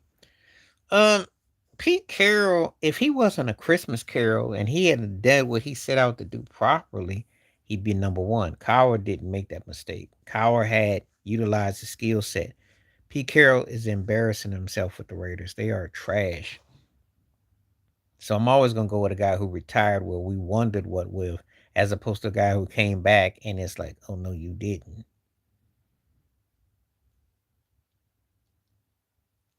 But having said that, he's been to two Super Bowls and he was very successful. And so Jim Moore didn't quite crack it for those guys. There's truth to that. However, I seen a guy like Wade Phillips coach up as a coach, mainly the defense, but he could still get you an average record. Sometimes guys, that's the criteria, but then it's the way you leave your own stamp on it too.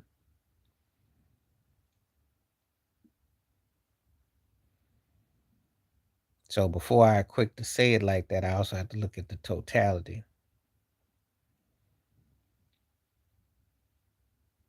If they don't get to the playoffs and Michael Penix is looking like a legit starter, but something's off. So if they don't look legit in their front run, he gonna have a hard like explaining it to. They only giving you 2 or 3 years now. He used to give you about 5 or 6, and you only get 2 or 3 years. And when you got a guy who could potentially be a really good to great quarterback, I like Raheem, but they made a mistake last year with their defense being atrocious. So it's a biggie.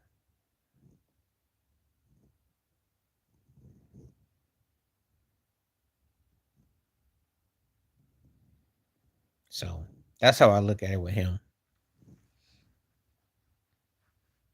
If they don't do nothing, like if they have another one of them dud games like they did against Carolina, oh, his butt be gone.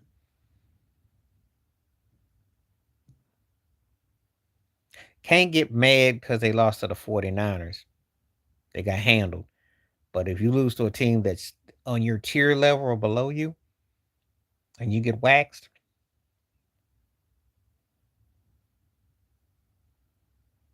because I still think they're a dangerous wild card team if they get in.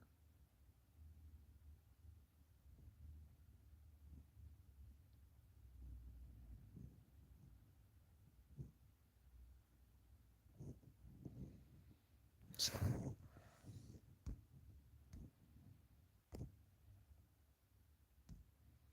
I don't think he should get fired, but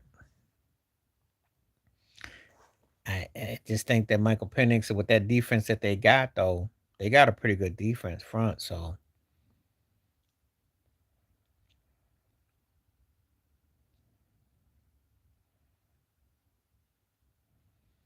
I had someone tell me that, and I didn't look at it, but Drake Maye is very poised.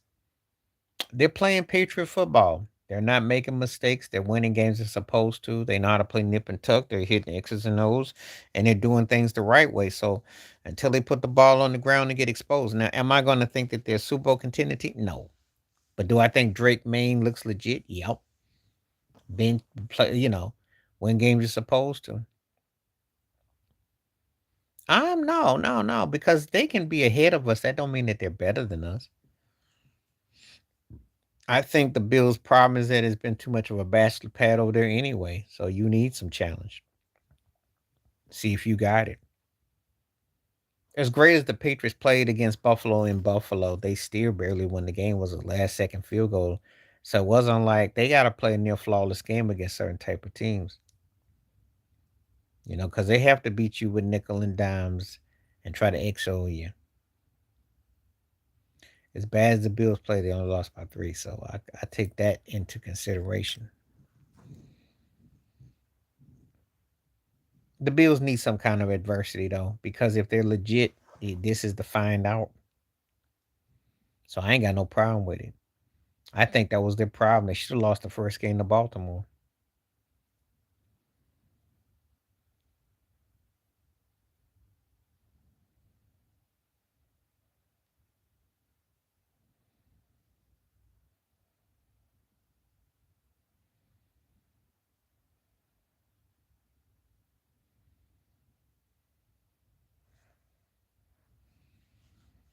So I'm not gonna sugarcoat it.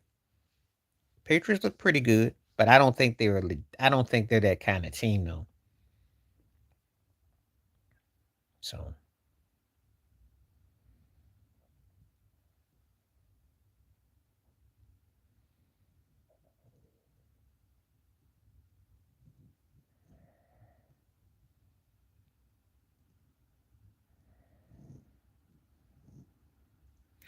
I got it.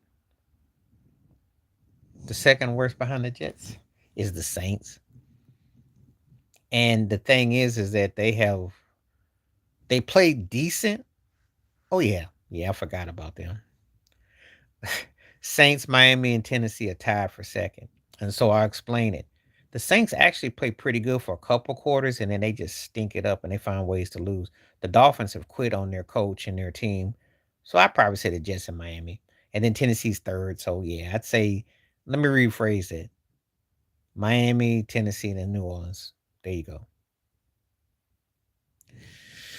He plays okay, but when you're telling me about Chauncey Billups, like maybe tanking, that's what it looks like. They score 14 points and all of a sudden they always lose 26-14 or 26-21. They just stop playing. And then he just kind of falls off. And then Miami, who did I say? Miami, Tennessee, New Orleans, the Raiders. All them teams suck. Bad. Bad. The Raiders are brutal. They're brutal. Pete Carroll should never came back for that. They're brutal. They're horrible. Geno Smith, whatever potion he was taking, is gone. They suck. So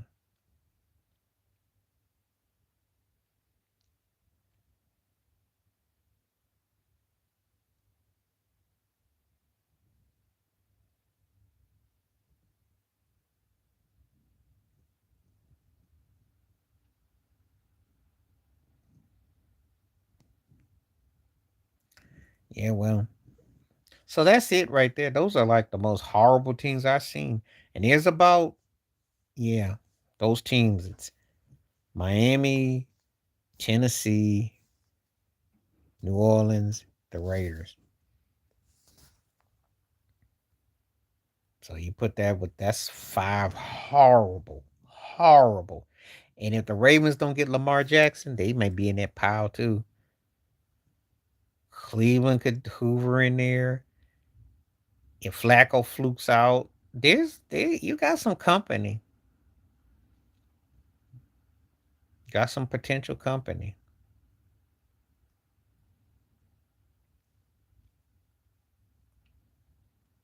But there's about 5 teams that are just horrible.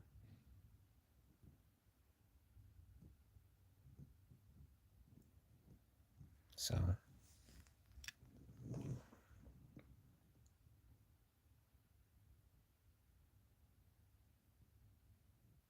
um nothing will surprise me. Nothing will surprise me. The NBA is criminal enterprise. Why would you be surprised? Guys have been gambling and doing all kinds of things for forever and a day. I can tell you stories for 40 plus years ago. They used to have cocaine cats used to be snorting on the sidelines. That's when Michael Jordan came into the league with the Bulls. Of course, he was gambling.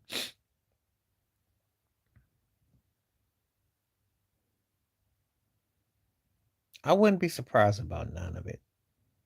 A lot of the finals looked like they were rigged anyway.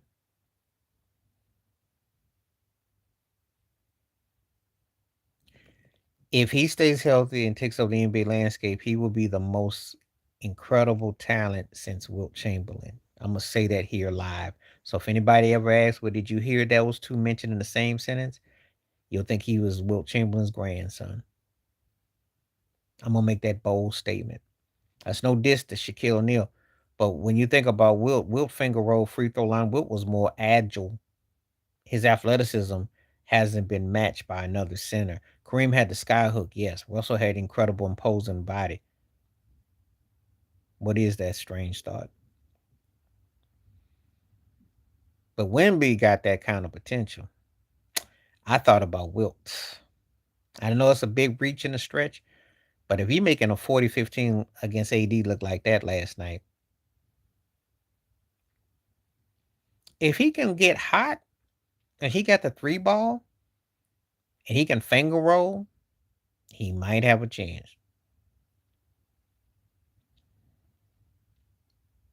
Because there's something about him that's it looks like it could go on, it could explode. And you worked out with KG, Elijah one, and Tim Duncan. Oh yeah, I saw that, and he can shoot free throws too. So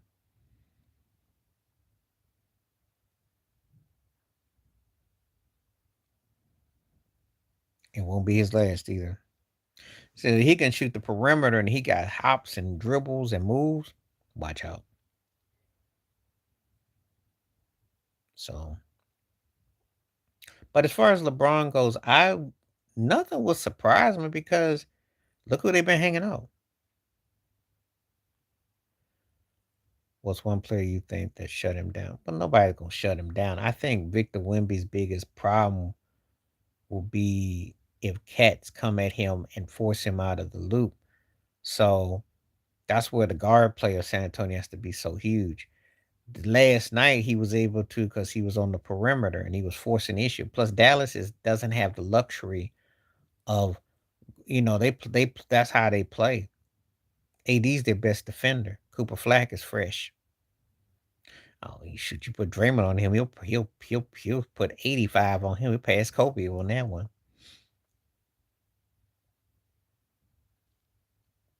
Draymond is barbecue flavored. That's flavorful. But he'll hack him though.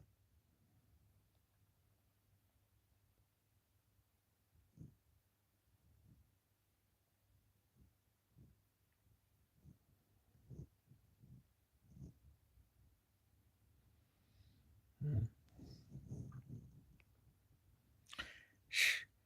Draymond's in his delusional world. Very delusional. No. He can't do nothing for you. If you're gonna play fantasy for somebody, why not LaMelo Ball? Okay, get him out of Charlotte. Okay, you want to play fantasy? Go after Ball. No, I said LaMelo, not Lonzo. Lonzo ain't gonna do nothing.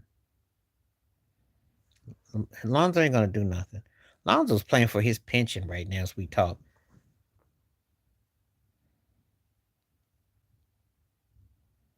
I go after LaMelo because he could score and play. Put him at the point. Hey, what's going on? How you doing? Minnesota would be scary if they got that kind of offense.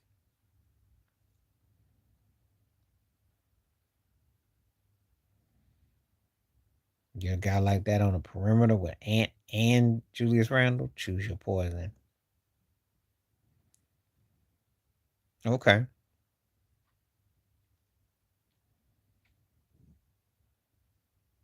Okay.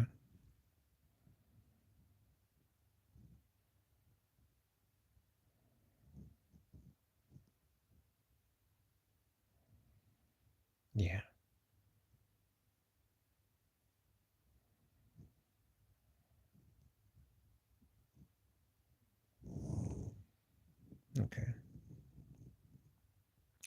No, I think that if he understands that he's playing in Saudi Arabia, he might come off of that ball. Remember, when you're playing for a team that wins as many games as you score points, you tend to understand that you ain't going to have much success. Put him on a team with Minnesota, then you got to just pick your poison. And he probably doesn't have to do as much. And he'd be a more healthier too. His brother is not going to be an answer. But LaMelo would be a fit somewhere, though. I'm telling you. Because him and Zach Levine is like the same kind of person. You know that, right? That's where I'm going with this. So we'll see. Makes me no difference though. I don't have a dog in it.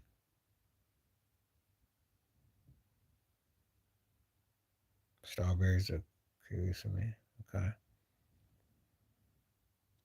You ask a question, I just answered the best way I know how. But I think that somebody will make a move though. Now, because he's too shiftless. He's streaky. He's a good fit there though. But look at how excited the Knicks got to get Cat over him. Think about it. And he's a frustrating dude too, because I see him have some great games. A lot of you. He has some great games in LA, and then he just kind of drifts off. He's one of those guys that he's streaky as all get out. It's a matter when he wants it. Played pretty good for Minnesota, but I don't think long term. Unless they get that guard that they need, and then well, you traded Cat because Cat like to sit on the perimeter. And Julius Randle got handles and he can move. And actually, it's like a balance. Uh, you know, but it's a matter of preference. You know,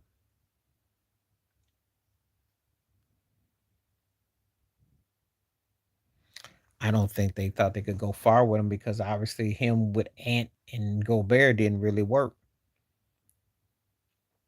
And he had a label being considered soft. So he fits pretty good with Jalen.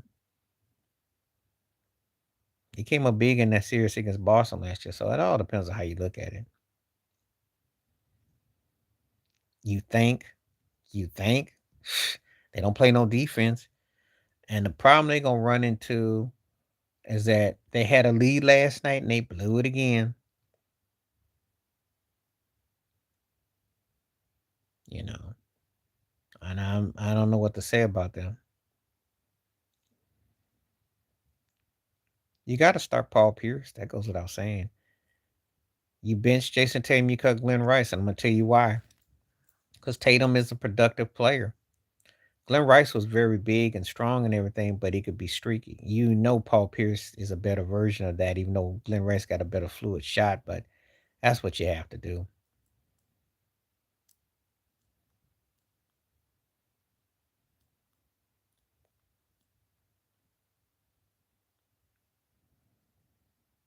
I won't, because Paul Pierce is more clutch. You haven't been watching it. Listen, Tatum got everything. Tatum is like that TV actor who they got you thinking can be a superstar, and he goes into the big screen, and then he gets kind of ends up being a side piece. He's a side piece with Jalen Brown. When was Paul Pierce ever a side piece for Antonio Walker or Kevin Garnett? I am listening. I'm explaining it to you right now. I saw Paul Pierce take over things. Jason Tatum don't take over Jack. Now, if you want to sit here and tell me that Tatum is more talented, I'll give you that. More commercialized, I'll give you that. More clutch, I'm not giving you that. Barry, I think you're looking at the old man shot and the old man play and what Tatum can do. But problem with Tatum is that Jalen Brown outplayed him in that postseason when they won it all. Jalen was like jumped up on, and I'm surprised they didn't drug test him. If he did more things, though, he wouldn't be put into certain situations, though. He still's trying to make himself. Paul Pierce went at Kobe. Tatum never went at Dallas. He didn't finish things off where you could see. He's one of those guys you want to see if he can get him a Finals MVP. He didn't seem like he's been for the ride. Him and Jalen Brown, that law firm that I talk about, are like peanut butter and jelly. But the way they play, neither one of them is that dude. Pierce was that dude. If you're a door closer, I'm gonna need a door closer than the guy who kind of does a little bit of this, a little bit of that. Because Tatum is not better than Jalen Brown as far as closing the seal and the deal. They ain't won nothing without Tatum having Brown. It's been like a cover up. That's all I'm trying to say. I know how versatile he is, but Paul Pierce got the job done. And besides, Tatum should be better. And he's suspect. So I'm just all I'm saying.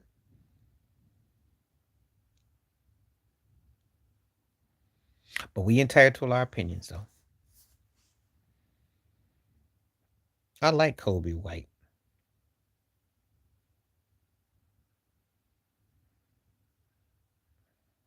I'm gonna go in that order. Because Ben Gordon was great in the fourth quarter, but he was suspect otherwise.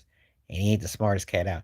Like Nate Robinson, but I like him for his athleticism. But I was never big on Nate overall basketball. But I like him as a cat. But Kobe White got a chance at something.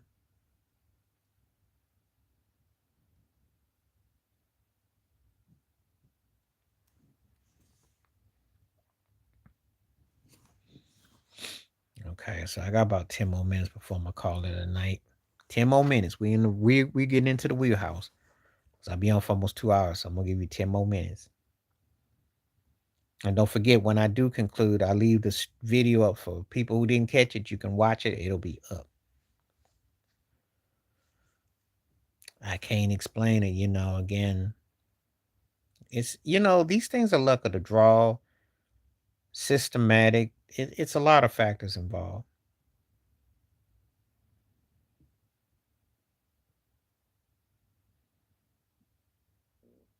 It's all luck of the draw.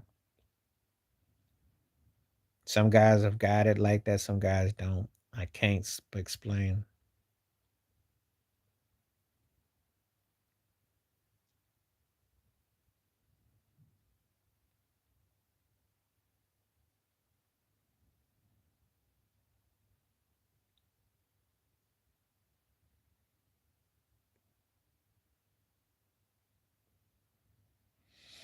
I just think sometimes it's coaching. It's just a lot of factors involved.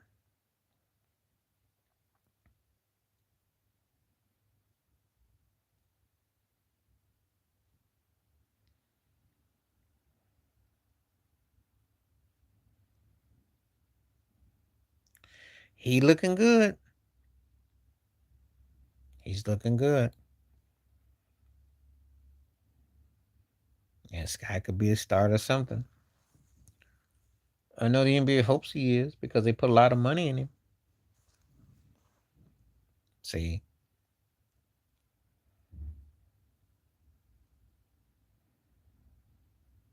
you got to understand something. You get away with what you think. I don't want to get into about his height again because that's a disrespect. The guy can flat out play. You either can play or you can't. I don't care if you 5'7", 7'7", 6'7". But if you can play, you can play. Um, Cats will try their luck if they can. There's sports betting going on all the time around it, so it's not a surprise. I think the thing is that people act like they're surprised because they haven't heard about it talked about. It never stopped. There's bookies all over. Sports betting is more alive than ever, and you got professional sports teams in Las Vegas. The NBA's trying to get a pro team in Vegas. So what makes you think it ended?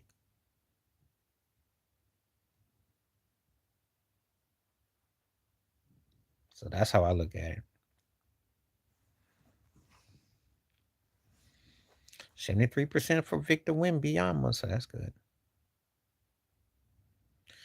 Oh God, are you the same person I had to deal with earlier with this that was up above? I mean, come here. It depends on what he's if he betted on his team. And I'll tell you something too. Why was Allen Iverson considered pound for pound the greatest basketball player ever? Explain how Isaiah Thomas, well, it was mentioned earlier, and I'm not trying to relive that. I had that long discussion about it earlier. Explain how Charles Barkley was an effective player for his position, his size. Explain John Stockton's impact as a point guard. Explain Isaiah Thomas. So I mean, I seen different sizes, different players do different things. Chauncey's situation will come down if it's related to the team. You know, all depends on what's involved.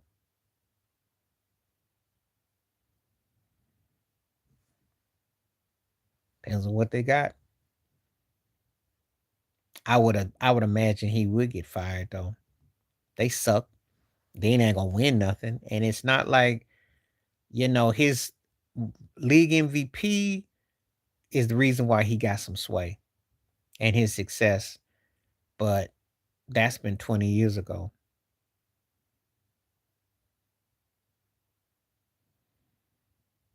I don't like dealing with people talking reckless. You didn't see Zeke, so you wouldn't know. Yeah, he would. Because this is the era they do nothing but score. So, yeah, that's how I feel about Wimby. Shh. Isaiah Thomas would be more filthier today because he did do the scoring. See, when you come and say idiotic things, I got to point back to 1984 when him and Kelly Tripucka were lighting it up as a backcourt in the highest scoring regular season game ever with Detroit Pistons versus the Denver Nuggets. Look it up. They Google be your friend. Isaiah Thomas played that high scoring style. As a matter of fact, Isaiah and them were precursors to the Splash Brothers and to what Jordan and Pippen did. But you don't want to hear logic. They would scorch today. He would be unstoppable today. Especially with no hand checking and the way he could move and he had handles. He was a precursor to Kyrie too. You don't understand. Isaiah held back a lot, changed the game and deferred just like Magic did. They get to play today like an All Star game. I'm not gonna argue with you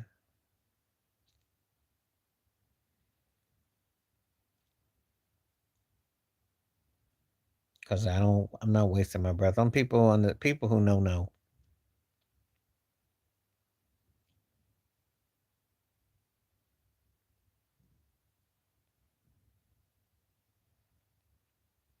No, she a nice looking chick, but I don't really care for her music though. I'm out here about 2 more minutes too, by the way. So I'll be back on tomorrow. I've been on for almost 2 hours. Yeah, well, you act like you're younger than me because you obviously are disrespecting. And maybe you one of those people. There are people that are older who like to try to fit in too. I've had those encounters too. I've had those encounters too. The same ones who sit there and try to say that Chris Brown is as good as Michael Jackson, and I know they trying to fit in. No, I do. I told you who I like. You got that wrong and misconstrued. I told you who I like. I like quite a few of modernized artists. But asking me, do I think that the greats that I grew up on? No, there's a difference. I like artists that I've heard. I saw what Larry Bird said because Larry Bird ain't gonna never tell the truth. You think he gonna sit there and tell you what he really thinks? That's what you don't get. He ain't gonna tell you what he really thinks. He's a political man. There's one of the reasons why he got more love than Jerry West. Oh no, cats don't tell the truth. They lie all the time. They do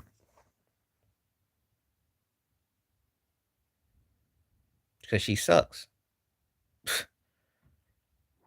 If you're like somebody that's giving you broke Britney Spears, doing a broke Nancy Sinatra, If you like that type of thing, that's more power to you. She's one of the worst acts I've ever heard. She makes Debbie Gibson or Tiffany look like Carole King. I mean, it's embarrassing. I listened to her. She can't sing. She sucked live. Saw her on stage with her friend and fire, and that was horrible. Saw her up there with Shania Twain. That was horrible. I did. I heard that one cut that she got that sounded like a broke Gaga leftover. That mess was garbage. She sucks. She's like the equivalent. It's so like Miley Cyrus. That's what she would basically be like. No, she has no great. Great and her don't go in the same sentence. She's about Miley Cyrus level. And you know, Christina Aguilera got more talent in her left pinky than Sabrina Carpenter got in her whole being. You do know that, right? Problem is Aguilera oversung too much. Don't reward because you look like you trying to look like you wearing your mama's clothes and you think you pretty and you're prancing. It's not how it works with me.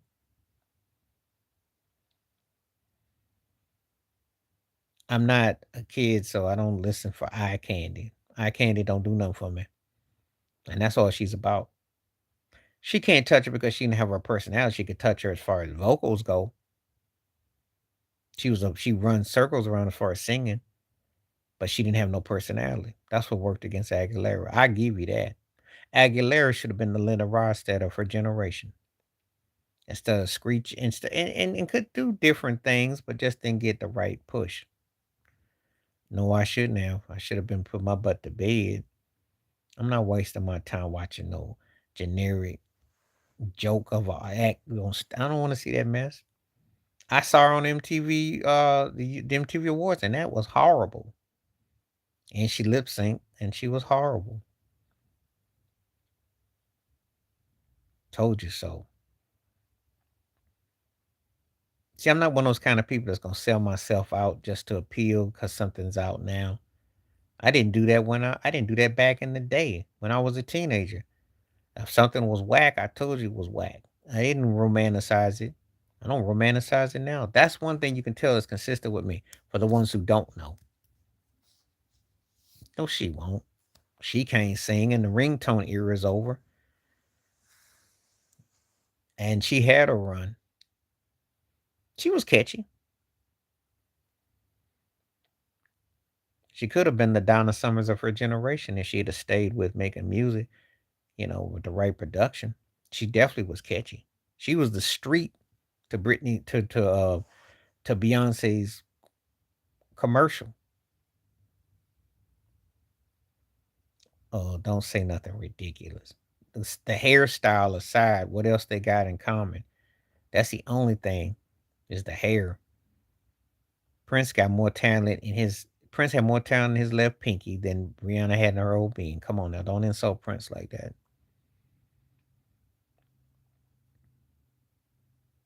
The hairstyle aside is the only reason why. That's it. Don't insult. No, stop. You got to be able to play an instrument. You got to actually have talent. You got to actually write songs. You got to actually be able to perform. Beyonce ain't in that league. She's not in that league.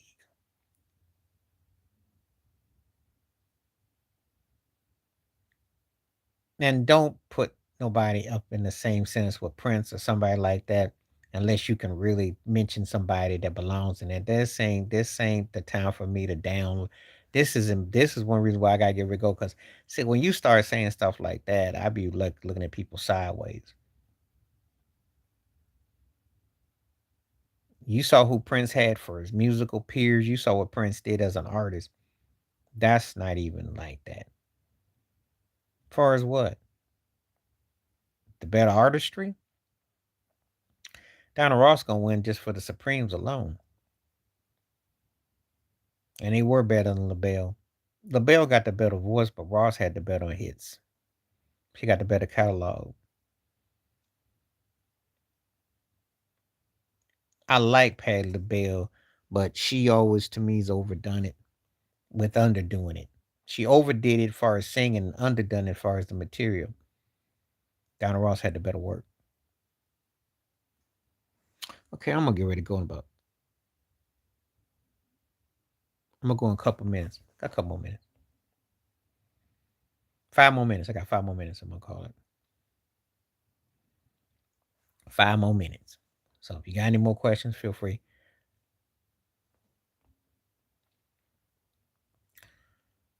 No, you better stick to liking these acts that you talking about today. Don't be mentioning Prince and Donna Ross and all that, cause you ain't got nothing that's seen that today. Yeah, she's coming back. She takes her time.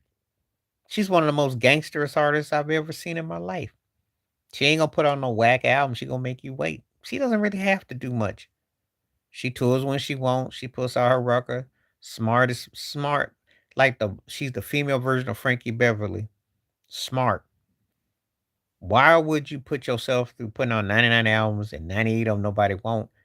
And if you can got something that people want, they'll be there for you. The smartest.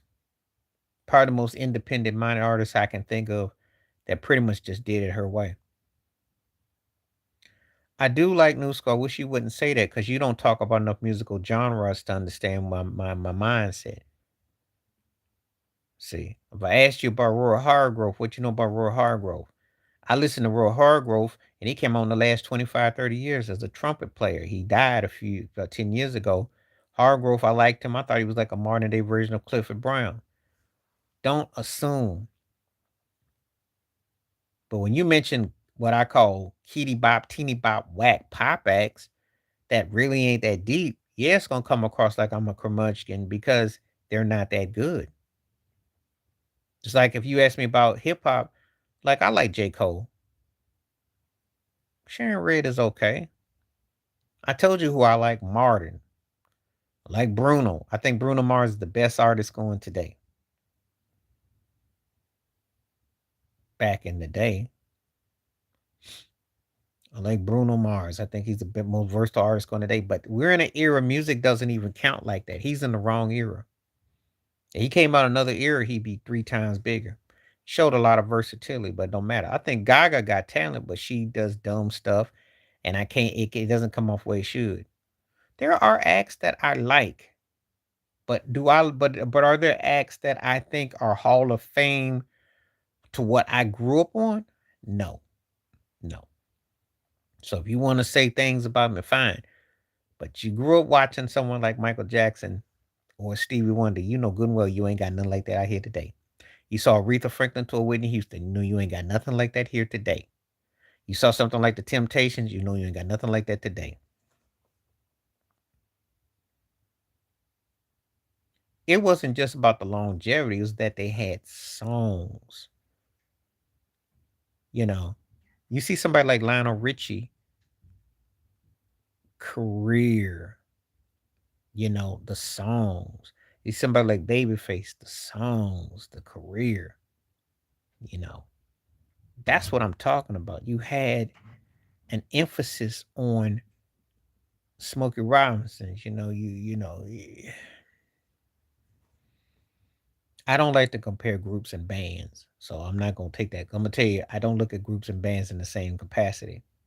The Four Tops are like what I consider like a top 3 or 4 vocal group ever. The Commodores would be in my top 10 bands, but there's 2 different entities.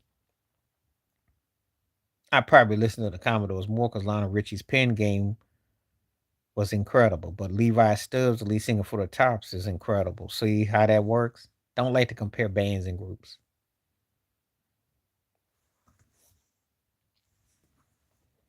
That's not a fair comparison because it's a band and a group.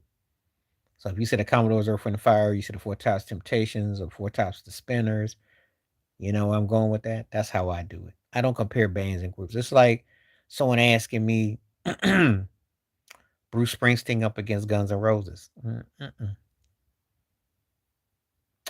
See, so or if you ask me about the Goo Goo Dolls versus In Excess, oh no, Goo Goo Dolls versus um,